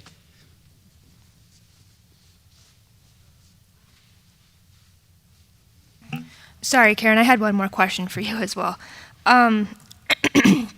You said that you would like to see more case managers visiting the schools. Is there a way that we can maybe incentivize or have some sort of like requirement or something that would help them to come to you guys to build those relationships with the kids? I'm just thinking of ideas. Sure. In the special education reference guide, or I think I have a policy procedures resource manual, there is a whole section on if your student is being considered placement at peak and the procedures to do that. And one of the guiding statements in there is that the case manager will visit once per month to maintain relationship with the student. So we put it in the manual, Then when I go to principals meetings, then I talk with principals and ask them to support us by encouraging their case managers to come. And then when case managers do come, then I give a jingle to the positive behavior enforcement. I give a jingle to the principal and say, hey, I had a couple of your people show up today. That was really cool. The kids really enjoyed seeing them. So I think that it's multi-tiered, and this is something that we struggled with since we opened up, and that's something I'm passionate about, getting kids and case managers to the building. So it's always in the forefront of my mind, and I'm always looking for solutions. It really is a resource management issue because your case managers are the special education teachers in the home schools. So if you're looking at an elementary student, that's the special education teacher who has their class they're running all day too. So they're going to have to get over there on their plan or have a substitute, or so it's a management issue on that piece as well. They're not the special education case managers are the special education teachers, and then each of them divide up who has how many kids on their quote caseload. But at the high school level, it's a little more complex, but they're still actually classroom teachers who are designated as case managers. And so some of it, I'm sure, is logistics of that need. I would agree with that. A good deal of it is. So I don't think it's a lack of wanting to or of care. We see it even at the 18 to 21 program, transition kids who we have placed out of district. Their case managers have to try and come visit at the places in which they're placed, but they're also out all day doing the district transitions program. So the way in which they can do that and keep those relationships gets tricky. Karen, I want to thank you for your passion and your dedication. I mean, you approach a difficult job with a lot of joy and enthusiasm, and I'm just grateful you're here. And I also wanted to talk about the vision screening and what a difference you're making in people's lives. I mean, if you can identify them early enough, get them the glasses, and hopefully encourage that love of reading. Yes. Yes. I think that's just amazing. Thank you. And so, and I'd like to add to that. We are fortunate to have a supportive leadership. In purchasing, we have vision machines which are called plus optics machines, and they can detect up to 8 eye disorders. And that's the way we screen students. A couple years ago, we actually identified a student who had a tumor behind the retina in the eye with that machine, and that student received appropriate care, and it was identified through the school. So we are very proud to continue those efforts. And in the state of Colorado, all we need to do is screen kindergarten, first, third, fifth, seventh, ninth grade, and new students to our district. And we take pride in screening all students in elementary school every year, just to make sure that we're not missing anything. So thank you for sharing that story. That's really, really amazing. Director DeVola? Well, Patsy, I had a question for you. Yes. So you had mentioned that nurses help to teach like health classes, the growth and development pieces. Back in the day when I was a kid, it was the PE teacher that taught like health classes. Is this completely done by the health nurses now, so the PE teachers do not teach health? We partner with our teachers, Okay. with our PE teachers. The nurse usually teaches the girls, and if there's a male PE teacher or a male teacher teaches the boys, there's also an opportunity for co-ed teaching of specific just growth and development. And that's the 5th grade curriculum? That's the fifth grade. Okay, thank you. Correct. Nikos? Yeah, I'd just like to go back to the story about detecting that tumor because that's great. And I'd like to propose a new motto, highly merchandisable, checking eyes saves lives. Thoughts? Love Get that on a mug, put it out across the district. I love it. Mhm. Thank you. Thank you. All right. Thank you all so much. And one last thing for Dr. Lamont. I get such positive feedback from the people who work with you. And so I think you have an extraordinary way of honoring other people. I don't know if you hear it enough, but what I hear when you're not around is really, really good. So I want to thank you. Thank you. Just be sure the gentleman in the purple shirt over there knows, And please. you did hear that, right, Superintendent Hiltz? Yeah, just to. All right, thank you very much. I am very fortunate to have an amazing team. I am very, very fortunate. All of them, not just the three standing behind me, but I think they would also agree, the rest of the team. We are very fortunate within District 49 to have such a great team of leaders. So, thank you. Thank you. Solution already. I have a solution. What's the solution? We've got a solution. We have a solution. You just gotta find it. Oh, I think the solution is are you the solution? I am. Okay. I'm Lisa Fillo, Executive Director of Learning Services. Good evening, Board, and Mr. Miller, and student. Hi. I'm presenting to you the school improvement plans that I'm hoping that you will approve for accreditation of schools. And in that continuous culture of continuous improvement, that's all the unified improvement plans are. And what we do is we look at the student performance frameworks that are developed from the CMAS, and we train our principals and our teams, and we have some work sessions where we support them, where we dig into data, and they make instructional decisions, financial decisions on how best to spend their monies and how to guide their teachers in instruction for improvement. This is just a quick overview of our SPFs this year, our student performance frameworks. I did include prior years so that you can see that we've had some improvement at some schools. I'm very proud to say that we don't have any schools in our district operated schools that are below performance. We do have, and then I did get a question about Patriot with insufficient data. And when you look at the student performance framework, you'll find they just didn't have enough kids to test that would create some reliable data. So it's insufficient data. No fault of theirs at all. They still develop a very strong unified improvement plan because they do have areas of growth that they need in literacy and math. And the report does reflect that. So they get the same opportunity. They're just not graded against other schools because of their low participation. You will see that Goal has the highest rating they've had, I believe, in 7 years.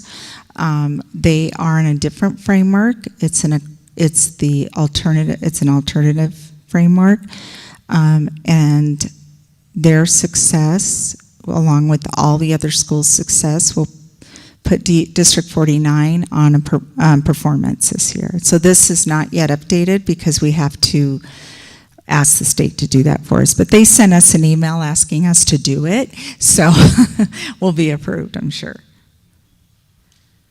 And this is just a quick reminder of how the school performance frameworks are assessed. Remember that in elementary schools and middle schools, growth is huge at 60%, with 40% on academic achievement. And then when we get to the high schools, 40% growth, 30% on achievement, and 30% on the post-secondary, the PWR frameworks. So Deb and I already had a great conversation of how that's evaluated. Those are the graduation rates, dropout rates, and keep in mind the bottom three on there. So graduation rates, the matriculation rates are from the 2024 school year because kids graduate and we need some time to figure out where they go and if they're joining the military or which colleges. And then some children wait a couple months before they decide, and so that kind of affects those numbers as well. And then I presented to you here our unified improvement plans for every single school. So you can have the opportunity to look through those. What you will find is if there's an area of growth on their student performance frameworks, they will address it in here. our team of Sean Norman, myself, and Karen Bixler, we read every one of them. We have this wonderful spreadsheet where we document that, or we copy and paste pretty much and give to schools for feedback, and they always implement or they ask us more questions. So it's a great process. Remember that these UIPs are, oh, I don't know what happened to my thing now. Oh, there it is. The UIPs are an ongoing document and we have quarterly reviews on those. Some schools look at them more often, and then some don't. So they look at them quarterly, and then we'll meet with them when we look at mid-year data to see how their growth is coming along. And then last is the UIP SACS sheet. I did include it here. This is the document that we collect, indicating, and there's signatures on there, that all our SAC members have reviewed the document at every school. So it's shared with them, it's shared with the staff. It's a community document for improvement. Any questions? Director Schmidt. I don't really have a question because you answered my questions earlier. Thank you so much. But I do have a comment on goal. It sounded like they were doing really well.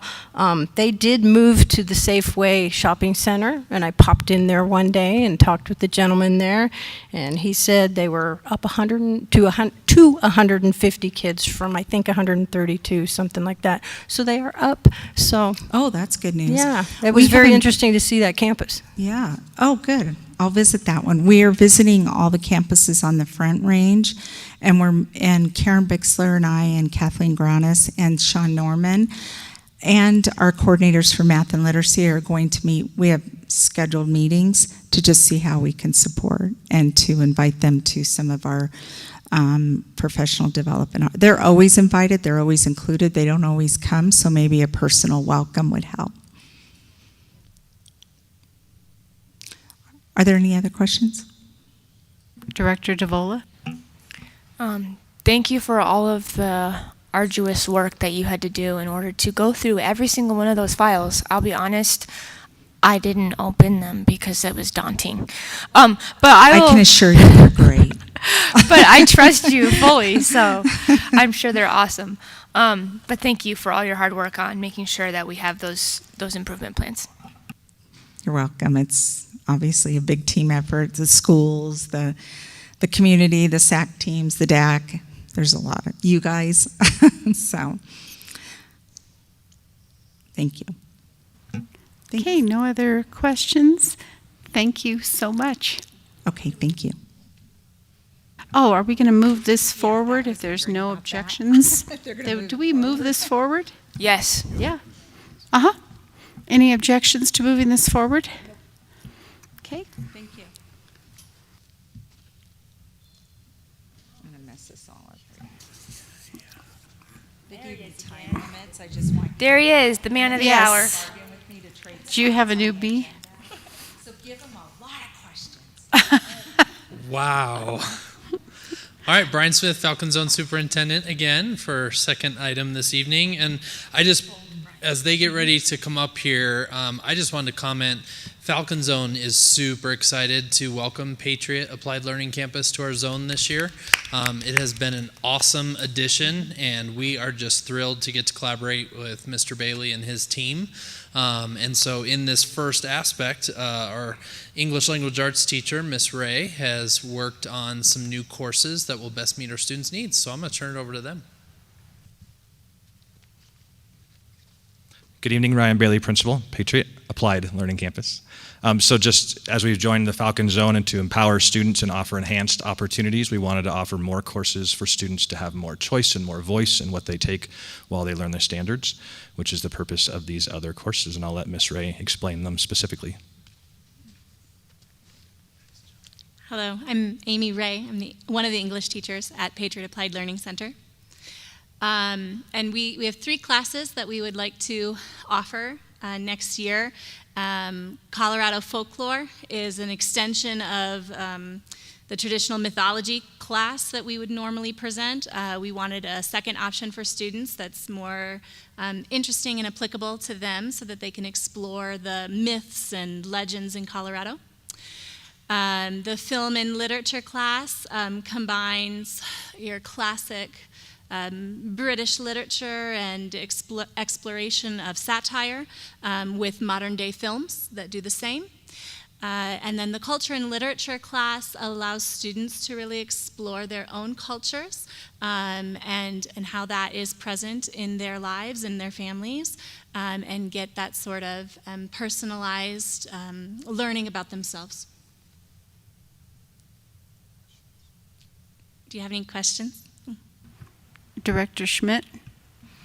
I don't really have a question, but I would like to make an appointment and come in and kind of discuss these a little bit and go a little bit more in depth, if that would be okay between now and voting time.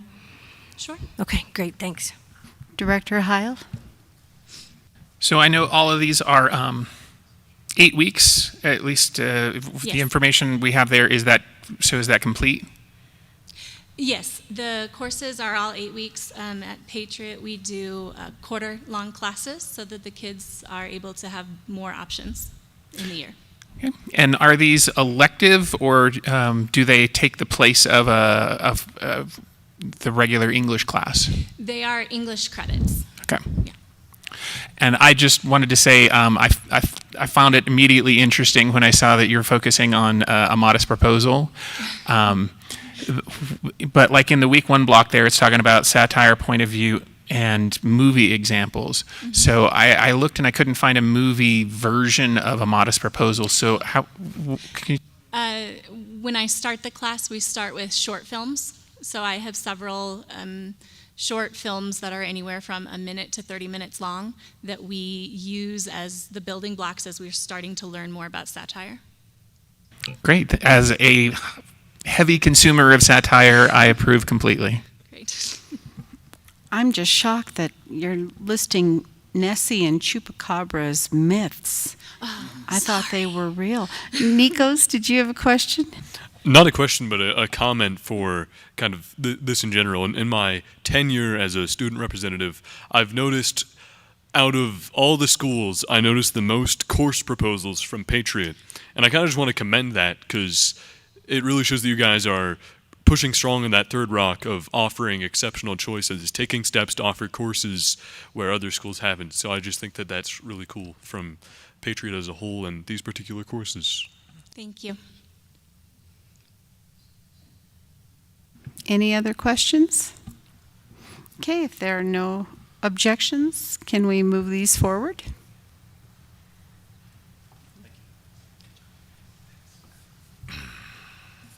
Now we are on to item 3.5, district expansion. And Mr. Smith. All right, I'm back. Yay. So Brian Smith, Falcon Zone Superintendent. Bold Brian. We missed you. There you go. Bold. Did you say bold? Bold. Okay. Well, we have a bold proposal, so that works. We need, I think it's in our slides. So, as we are getting the slides up here. It is, but we would like to display it, and it was there intentionally, and this is when it could come public. Is it possible, Lynette, that you could place it into public materials and then we'll refresh? Nope, it's executive. So we're pulling up slides just because these were things we wanted to talk with our staff about because there's implications there. And so we had conversations with our building staff today. And so I want to share information with you as far as some new opportunities we're looking at, as far as implications with things on the horizon for the district, specifically related to Falcon Zone. We have some challenges ahead of us. We have some challenges we've been facing, but we also have some really amazing opportunities and creative solutions we can look at to address some of these challenges. And so as we go through, A lot of our proposal, we're showing you where we're starting. There's a lot of logistics to still consider and work through, so I don't have those at this point because we need to work with staff and work through some more specifics. But this is our general overview of what we are looking at, and we've sort of called the new era in Falcon Zone and in District 49 because there's definitely some things we need to look at and be aware of with changes coming. So specifically in the Falcon Zone, we have had a challenge. You've seen these graphs from Rebecca Brooks, our Chief Financial Officer, where Falcon Zone we've budgeted really well, but we're not seeing the increase in line that maybe some of our other zones are. And so we've explored that a little bit. We know nationally the birth rate is down. But we also know specifically in Falcon, the cost of living out there now is much higher, and buying a new house for families out there is not an easy task. They are very expensive out there, and so we are not finding as many new families moving into the Falcon area. We also are not seeing the level of choice, and part of that is we just have a further proximity away from the Powers Corridor.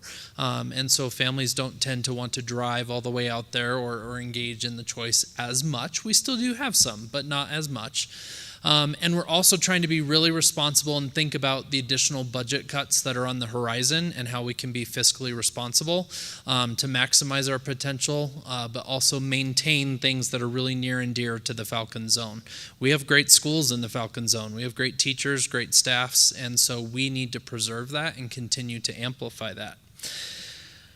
Specifically, we have had challenges at two of our smaller elementary schools. Falcon Elementary and Bennett Ranch are our two smaller schools. You can see 247 students and 328 students in those buildings for this year. And then their class ratios. And while this is important, elementary are critical years, especially in those primary literacy years, to establish those foundational literacy and math skills. And we have some class size ratios that are larger. We have some classes, especially in elementary, you'll see at Bennett a couple of grade levels that are even at 30 or above 30. And that's hard at the elementary level for what needs to happen. And so we are taking into account that we don't have as many options to spread students out because we don't have as many teachers at those grade levels. So that has been a challenge at those two schools in particular. Those two schools are great about telling me, hey, Brian, we need some more teachers. We need another teacher at this grade level. And the budget has impacted us from being able to do that. And so we're trying to find creative solutions that are more sustainable to help ensure that we have enough teachers at the grade levels. Another implication that is coming, as we all know, is the new Marzano K-8 charter school. And so this is going into the Bentgrass neighborhood, which is right there in Falcon to the west of Meridian, north of Bentgrass, just by the 7-Eleven there. And that's going to, as we all know, a K-8 charter that is coming that is going to work its way up with bringing more students as a choice option, which will have an impact on our schools in the Falcon Zone as well. And so this is something also we're being mindful of. Do you want to add some things on this? Yeah, and so I know that the board is aware of what I'm about to say, but because this is our public meeting on record and we're describing this, we will get questions and have already about why are we letting another charter school come into the district? And my response is we're not. For two reasons, it's right that this charter school has been approved. One is the Charter School Act, going all the way back into the early 90s, establishes that that districts can deny charter schools applications for very limited grounds. If they can't locate a facility, if they can't attract students, if they can't operate a school, then we have a right to deny that application. They will appeal to the state board. In the case of the Marzano applicant, as you know, as you heard from me, this is an incredibly strong applicant. They've secured the site. They actually filed on this site today. That was intentionally timed for this presentation. And they have 2 years to attract the students and to meet some milestones that actually start early in the year 2027. And so we wouldn't have a legal foundation, but we also wouldn't have a philosophical foundation. It is in our DNA right there on the board that we want to offer exceptional choices. We absolutely believe this will be an exceptional choice, which raises pressure on schools in the Falcon Zone that will be in direct competition to attract the choice of students and families. And so while we recognize that this is impactful, it's the impact that District 49 has chosen time after time after time. We're very consistent with our philosophy and our history, and we just happen to also be consistent with state law and whatever the state board would ultimately decide. So this is a reality. It's not something we should fight. It's not even something we should be objecting to. It's a reality of doing business as public education in District 49. And so what do we need to do in a choice environment to compete? Well, one of the things we need to do is consider the age of our buildings. So Falcon Elementary in our zone is one of the, if not the oldest school in our district. And so it has some challenges right now as far as maintaining just utilities costs are higher, maintaining some of the maintenance there is higher and has more implications with the larger amount of students in that smaller building.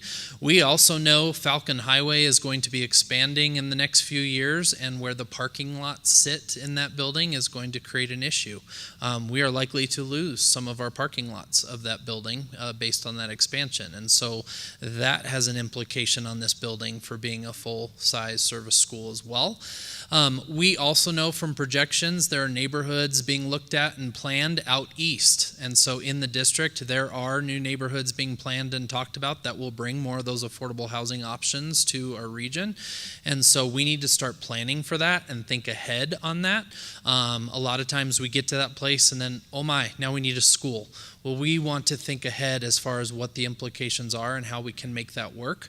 And so we know there's property out there we can start to look at as a replacement for Falcon Elementary in the future. And so we're trying to take that into account as we plan for this as well.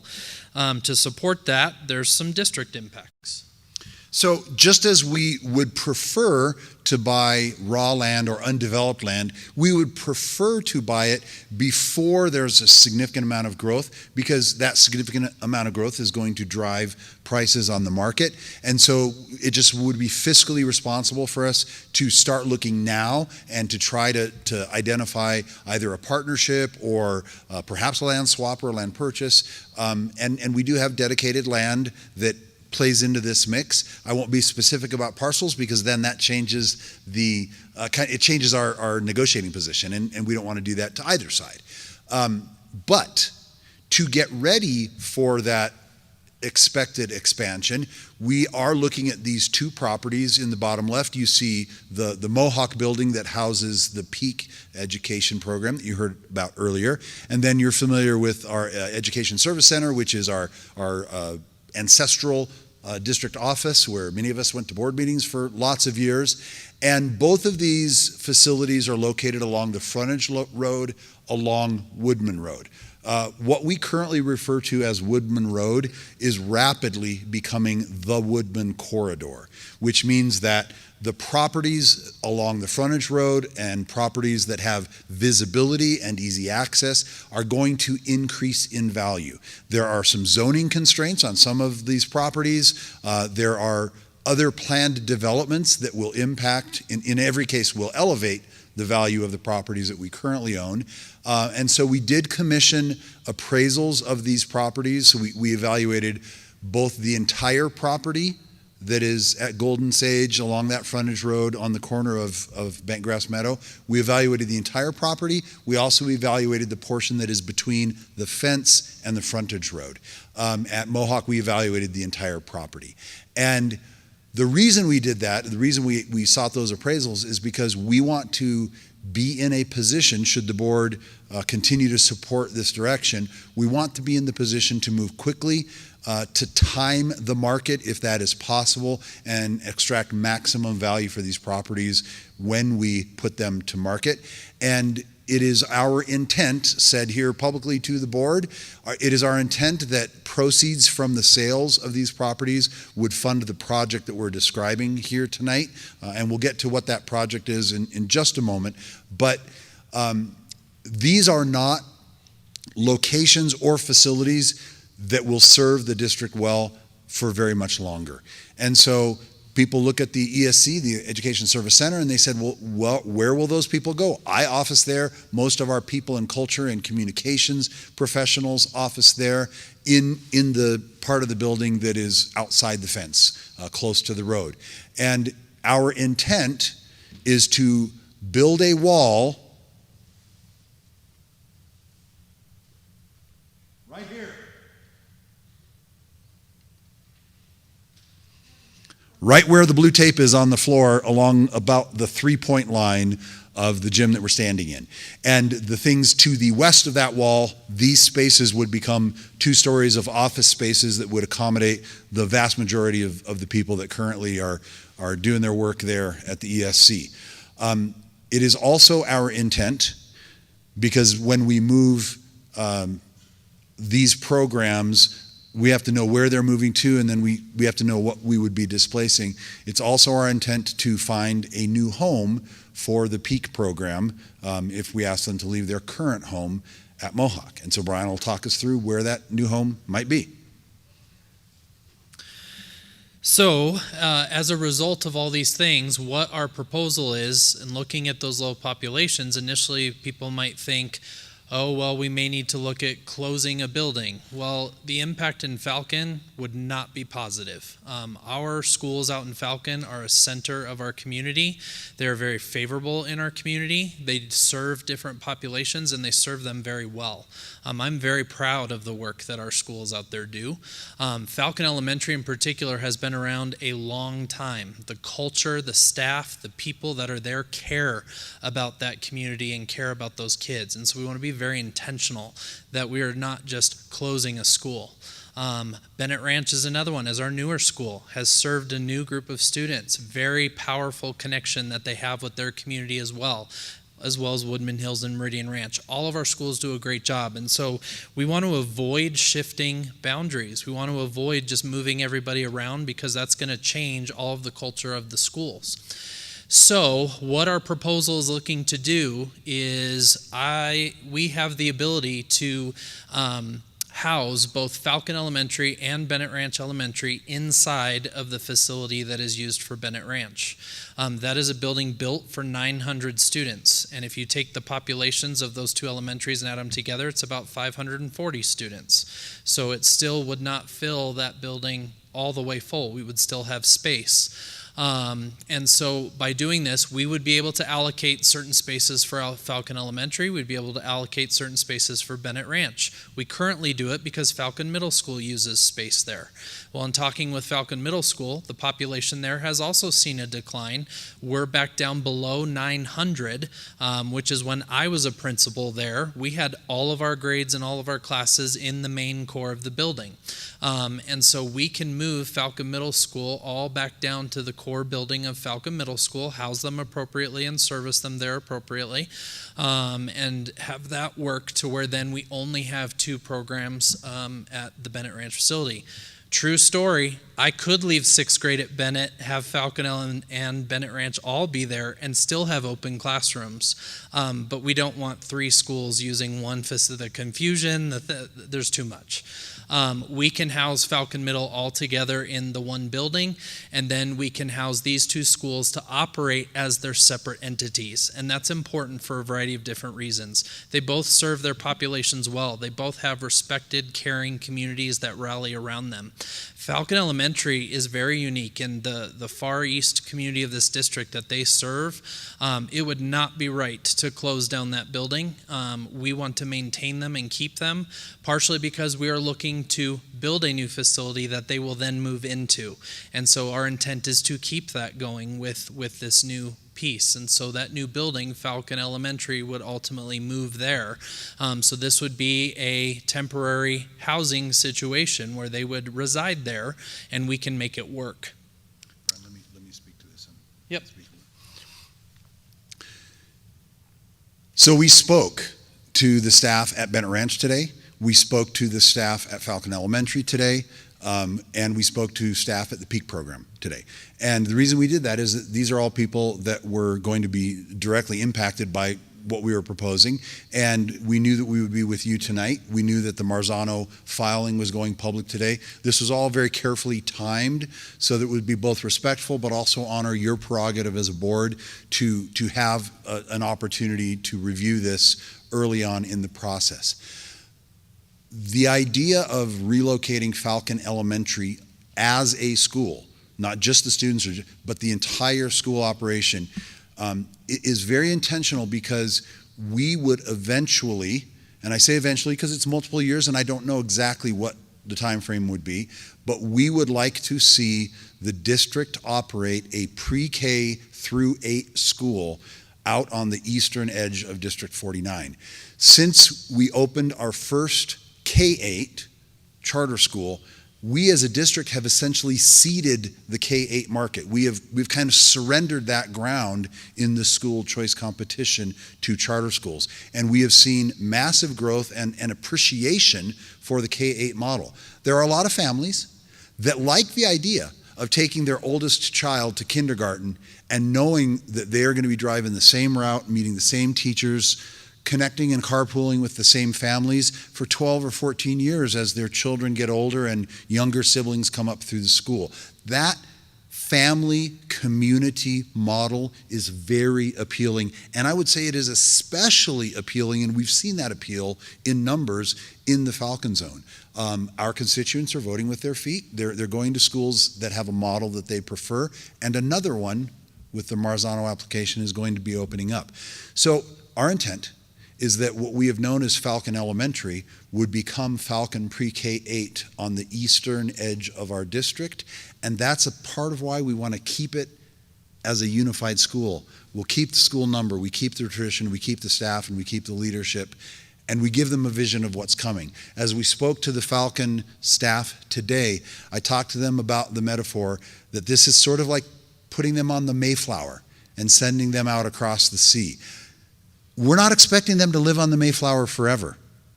The Mayflower was a vessel to take them to their ultimate destination. We want this ultimate destination to be Falcon Pre-K-8, and we are grateful to the staff and community and to the design of Bennett Ranch for being the Mayflower we need in this season.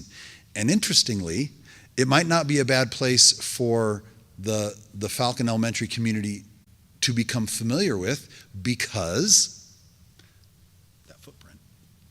Yeah, this footprint of this building is ideal for a pre-K-8. And so we feel by them getting an opportunity to be in this and then to replicate this footprint further out east, it prepares us for that transition. It helps us get ready effectively. And we're saying pre-K-8 intentionally. I left that off earlier today, and I felt awful for my Falcon Elementary teams because preschool is highly important, and we need to make sure that we know that this is a pre-K-8 that we are looking to do to support those families as well. As a part of this, I did talk with transportation. The buses are already out there out east going to Falcon Middle School. So they're already picking all those students up for Falcon Elementary as well, so they'd be bringing them that same distance anyway, because they already travel to Falcon Middle School as well. So while it is further distance, we will have to talk about start times to better align so that they are aligned together, but it is doable and it will work, and the staff had some great questions and were already problem solving and thinking ahead.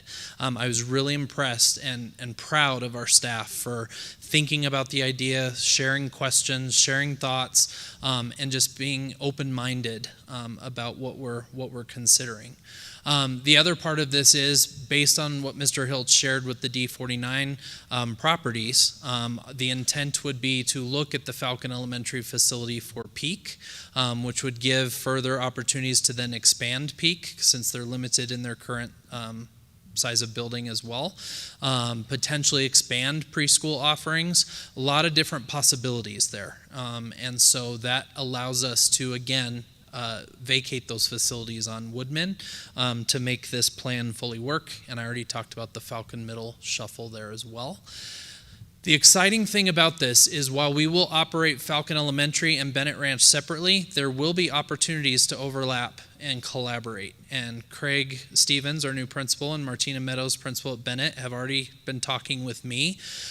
This gives us a unique opportunity where they can collaborate, that if all of a sudden a grade level is high in one building, but it's low in another, they are there, and we have the additional sections. And so we can start talking about if we can move some students into an open classroom to lower those class sizes at the primary level.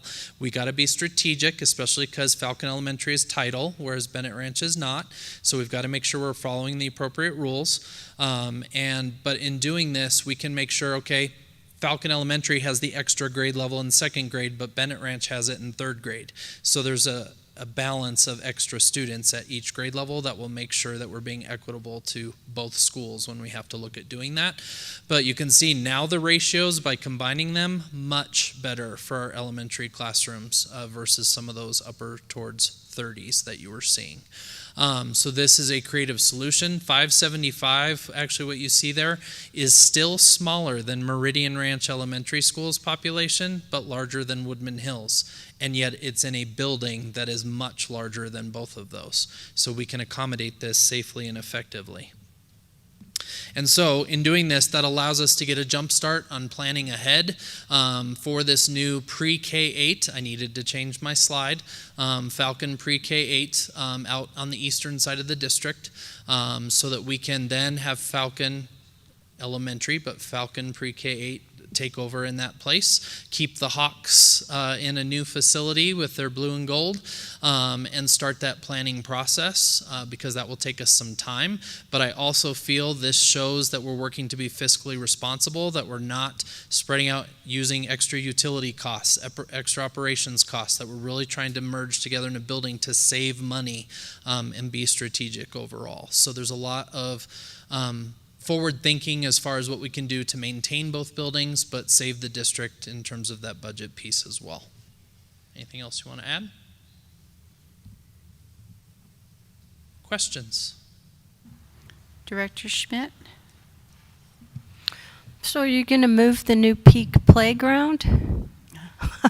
Yep. Okay, so we'll keep that. Good, that's good.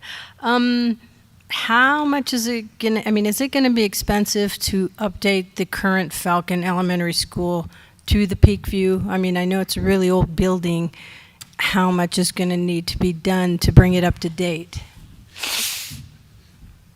So my friends over in District 11 would snicker at us for calling a 40-year-old building an old building. And they would be right, because they operate safe schools in buildings that are substantially older. And we are operating a perfectly safe and secure building at Falcon Elementary.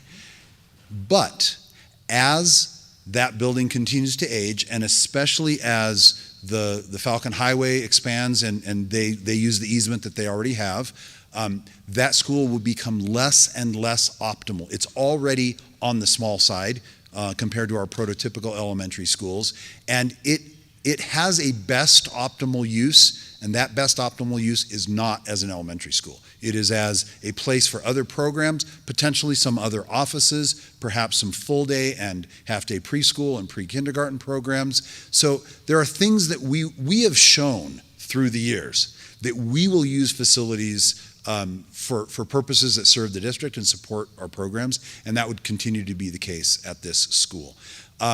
I can't answer the question about how expensive, but I can say this. There are teachers at the Peak program right now who would take gymnastics classes to learn how to do backflips if they found out that they were going to get a full-size elementary classroom to work with their programs. You heard Ms. Sanders tonight talk about a gym. There would be a gym, and there would be, in addition to the playground they already have that is very accessible, there's already outdoor spaces and spaces that they could use. There's already modular classrooms that could be used in concert with other purposes. And so we're not talking about a major renovation of a decrepit building. We're talking about a new era and a new optimal purpose for a building that is already serving us well, but is about to outlive its usefulness as an elementary school. we're also doing this in front of a community that expects us to be wise with our dollars. And as some of you have mentioned tonight, we are facing financial challenges in the current and future budget years. I can report to you that we are working very hard and counting on enrollment so that number isn't $9 million. We want to bring that down. One of the ways you do that is by drawing more students into our schools. One of the ways you do that is by offering a school model that our community manifestly wants. So we believe that a pre-K-8 school will not only draw a lot of students that are already residents in District 49, it'll draw students in from further east. And as Falcon was 20 years ago, Peyton is now. And we're going to see that continued push to the east. And some of those students will be looking for a school on the way to work along the Woodman Corridor or down Curtis as they go to a base. And so we want to position this school to catch that phenomenon. So the long bus ride for the people like out on Curtis and Jones Road, for instance, you will be able to reassure them that it is a kind of a temporary, the Mayflower? Yep. Okay. Yeah, this is it will be a few years, but it gives us the opportunity to get on this planning process, start working through those pieces, because our intent is to then have a school closer in proximity. Director Heil? So a couple comments first, and then a question. So one of the strengths of the pre-K through 8 model that wasn't mentioned during your presentation is that it is more economically viable to build. It's certainly going to cost us a lot less money than to build a separate elementary and middle school. So just wanted our community to be considering that as we're talking through this. And we talked earlier about, how eager Peak program is to get into that new space. And I should have picked up on that because Karen was very much less strident about her requirement for space. And now we just heard that she has heard about this plan today. So, of course. The other piece that wasn't really discussed was the ESC. I remember looking through the Val commentary last year, and so many of them were roasting that location, and with good reason. I've gone there for meetings, and every time I'm walking through those narrow hallways and getting ready to make a corner, I'm afraid I'm going to collide with somebody. Like, it's just very tight and no visibility, and there are other drawbacks. That's just the one that I keep experiencing. So my question. I understand from our previous conversation that there were more proposed tenants for Falcon L than just the Peak program. Were there other programs that we are looking at giving space there? Potentially, and we intentionally didn't list those out in this public session.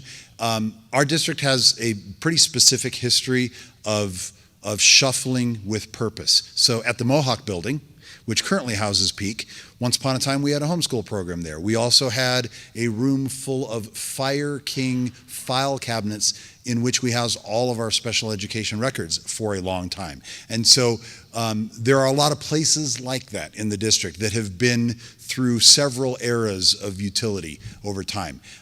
There are other programs, there are other, even down to the level of individual offices that might be appropriate in a different location. We're doing some really interesting things at the Patriot Applied Learning Campus. It's conceivable to me that we might take one of those classrooms and do some kind of purposeful applied learning experience that would be hard to do inside the footprint of what is currently the Patriot High School and Middle School. And so, yes, there are probably I can guarantee you there's going to be other tenants. I can't be specific at this point about which they would be. I think there's programs around the district that might raise their hand and say, you know what, we kind of like that location, we kind of like that layout, we kind of like that facility. There are spaces at Falcon Elementary that have been an elementary school, a clinic, a preschool. Will they be something new? Will they continue? Those are specific details that will be on Brian's logistics list. And he'll start working with Bruce Brown, and he'll start working with Lou Fletcher in operations, and the other transportation and operations leaders that he mentioned, but we had to start here with the kind of public disclosure. And so I just want to point out to everybody that there are a number of programs that are getting a win from this overall plan. So I'm really excited to see it play out. Director DeVola? Yes, I think this is a really well laid out plan, and you guys handled it with great care, and I appreciate the collaboration the two of you had with like who was doing which slide. Very seamless. So nice work. Don't know if you practiced, but you did a good job. Just one question. I know with the sale of the Woodman corridor offices in the building that Peak program is in, those funds would help with this revamping, etc. Do you foresee having other funds available for other building projects or other, like what else could we use that money for? So the money from the proceeds from the sale of the properties along Woodman, in that Woodman corridor, we would ask you to give your blessing to our intent to hold those funds in reserve as a down payment on Falcon Pre-K 8. Meanwhile, and those funds will not come close to covering the cost of that construction, we have to ask very seriously whether our community will step up and support us in a bond campaign. Bonds are for building, or whether they will support us in a mill levy override. Levies are for learning, and they support the operations of the district. The reality is, with decreased funding from our state, with potentially significant decreased funding from the federal government, we are going to have to turn to the community. We have worked incredibly hard to give our community the schools it deserves, to earn their trust, and we will have to see whether the board decides to ask for additional financial support, and if we've earned that support. It's probable that we will come back to you over the next several years, several budget cycles, and introduce the concept of some kind of ballot measure or funding measure in our community. And then the board will have to listen to the community, the board will have to listen to administration, and you'll have to calibrate your leadership, and future boards the same, to what the school district needs and what the community can sustain and support. But what we are talking about is a plan that could run well into the 30s and could support our district really for the rest of this century. And so we've got to take the long view and give our community reasons to come on board and support us. And one of the ways we build that trust with our community is being hyper responsible with what we have now. And it's our conviction that operating 2 under-enrolled elementary schools is not as financially responsible as the plan that we've presented tonight. Director Schmidt? So this money from the sale is completely for the K-8, the new K-8. Will you be using any of it for the $9 million that we currently have? So our intent would be to sequester that money, to place it in a restricted fund, and we would ask you to bless that. We would ask you to affirm or tacitly assent to that. That is not normally how you do district financial business, but we are justifying that potential sale. And I want to tab that, please. Potential sale. It's not a sale till you have a buyer. And it's worth whatever a buyer will pay for it. And so I don't know how much money we're talking about, but it only makes, this whole plan is only justified, the sale of those properties is only justified if we have a place for those programs to go.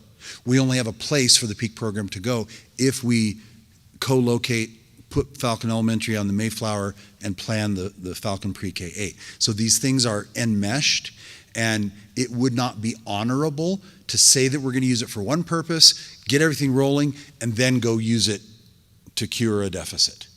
Those really have to be different financial strategies and tactics, and we are asking to dedicate these reserves to this building. I believe that our community will appreciate that because they'll see us bootstrapping the down payment and investing in the future of the Falcon Zone in District 49. Director Lemire Wright? I think that's the right approach for a number of reasons. First and foremost, when we're talking about the deficit, that deficit is caused by ongoing operating expenses. We should never solve ongoing operating issues budgetarily with one-time money. This is one-time sale of property money that should be used to be invested in more appropriate property. Essentially, we've outgrown the two facilities we're talking about. They're not very useful in their current configuration at all, right? We're watching the modulars that have fallen apart be torn apart, so that building's getting the amount of number of people who can fit in the building that's going to be remaining is ridiculously small. You're going to have one random orphan department out there by the time you're done taking apart the the temporary facilities on it. So I think that's the right approach. Fiduciarily, I think it's the right approach in terms of respecting intent. And when we make a commitment, we should be standing by it. I think it's more fair to the Falcon Elementary community as well. And so I think it would be very, very important for that not just to be the stated intent, but for there to be a board resolution that's passed and voted on and that holds us accountable to it. I really appreciate you talking to the staff before you made this presentation tonight. And it sounds like you encountered more enthusiasm than fear. I mean, change is always tough, but it sounds like they were already coming up with problem solving. Yeah, I respect our staff members so much that they're honest, they're genuine, they communicate concerns when they have them, and they're being honest communicators about this as well. And you got to take it in. It's a big whoa moment when you hear this, and I think I had anticipated seeing a lot more emotion. I know they're feeling emotion. I know it's hard for Falcon L to potentially not be in the building they've been in for a long time. That's hard, and I saw some emotion at first, and then the questions of just, well, what about this? Could we look at this? And, oh, this seems like a cool opportunity here. And I was like, wow. Just their motivation behind asking those things was super impressive. And that just goes to the heart of what that staff is all about. Bennett as well. They asked, and Falcon Middle 6th grade teachers joined us as well because there's an impact with them moving. And they all asked phenomenal questions. They all advocated for their schools and their spaces and the importance of Bennett Ranch, the importance of Falcon Middle and maintaining those schools, but also understanding what we're looking at and the challenges we're facing. I was super impressed with our staff members today. Also, I think weren't there some projected growth housing developments that they also talked about in Peyton?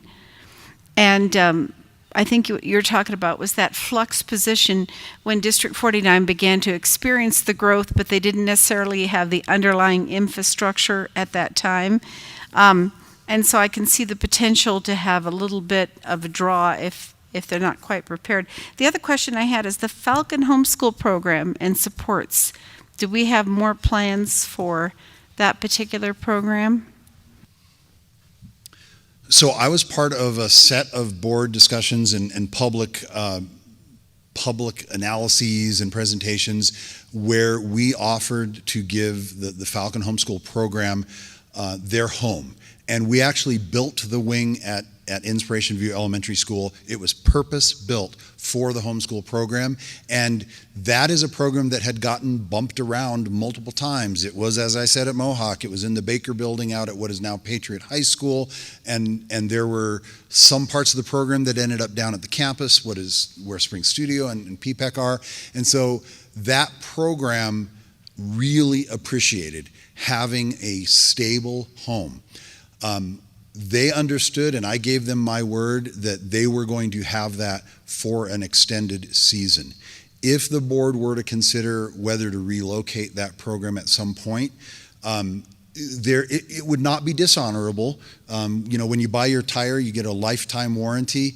Well, that lifetime warranty is for the expected life of the tire. It's not forever. It's not your lifetime. It's the tire's lifetime. And so the homeschool program has had a very good home there, but we've changed the number of grades that we serve and the nature of that program. And it is conceivable that a future team of board and admin in consultation with that program might decide that there are other spaces in the district that work well. I would not presume to get ahead of that conversation, and that would absolutely not be part of our short-term plans. But you might have equally asked me a question about other kind of niche programs like PPEC, or we have hosted Goal, or we had Falcon Arrow Lab, or we have other specific programs that might possibly benefit from a different location, not necessarily the current Falcon Elementary, but just a different location. So all of those things could be on future conversations. We've been really intentional, though, about just talking to you about the things that are kind of critical to this set of transitions that are kind of the known knowns. There are some known unknowns, and once we know more about them, then we'll come back and have those conversations. Well, it's kind of interesting. I wasn't even thinking about a relocation. I was thinking about a possible satellite. But, like I said, I can see where this would be a future thought. So, a support, not necessarily a relocation. Are there any other questions? Okay, so on this one, what we're looking to move forward is to approve any initial steps to explore alternatives and consider whether expansion is appropriate on any specific timeline. So that's what we're talking about moving forward, is to explore those alternatives, if I'm reading the cover page correctly. Are there any objections to this? Okay. Wait. Just to be completely transparent, when we say explore, we're not really in the is this possible phase. We're exploring implementation, because we've now been very transparent with you. This is what we want to do. We want to have Hawks and Bulls under the same roof in August. And so we're exploring how to make that happen. We'd like to see the Peak program and its amazing playground at what is currently the Falcon Elementary campus. And so this exploration is an implementation exploration based on your approval that this is a direction that's good for District 49. And I think the first few words were approve any initial steps. Yes. So I think that was part of it. So any objections to that? Okay. All right. Thank you. Thank you. And Brian, you did it. 3 in 1 night.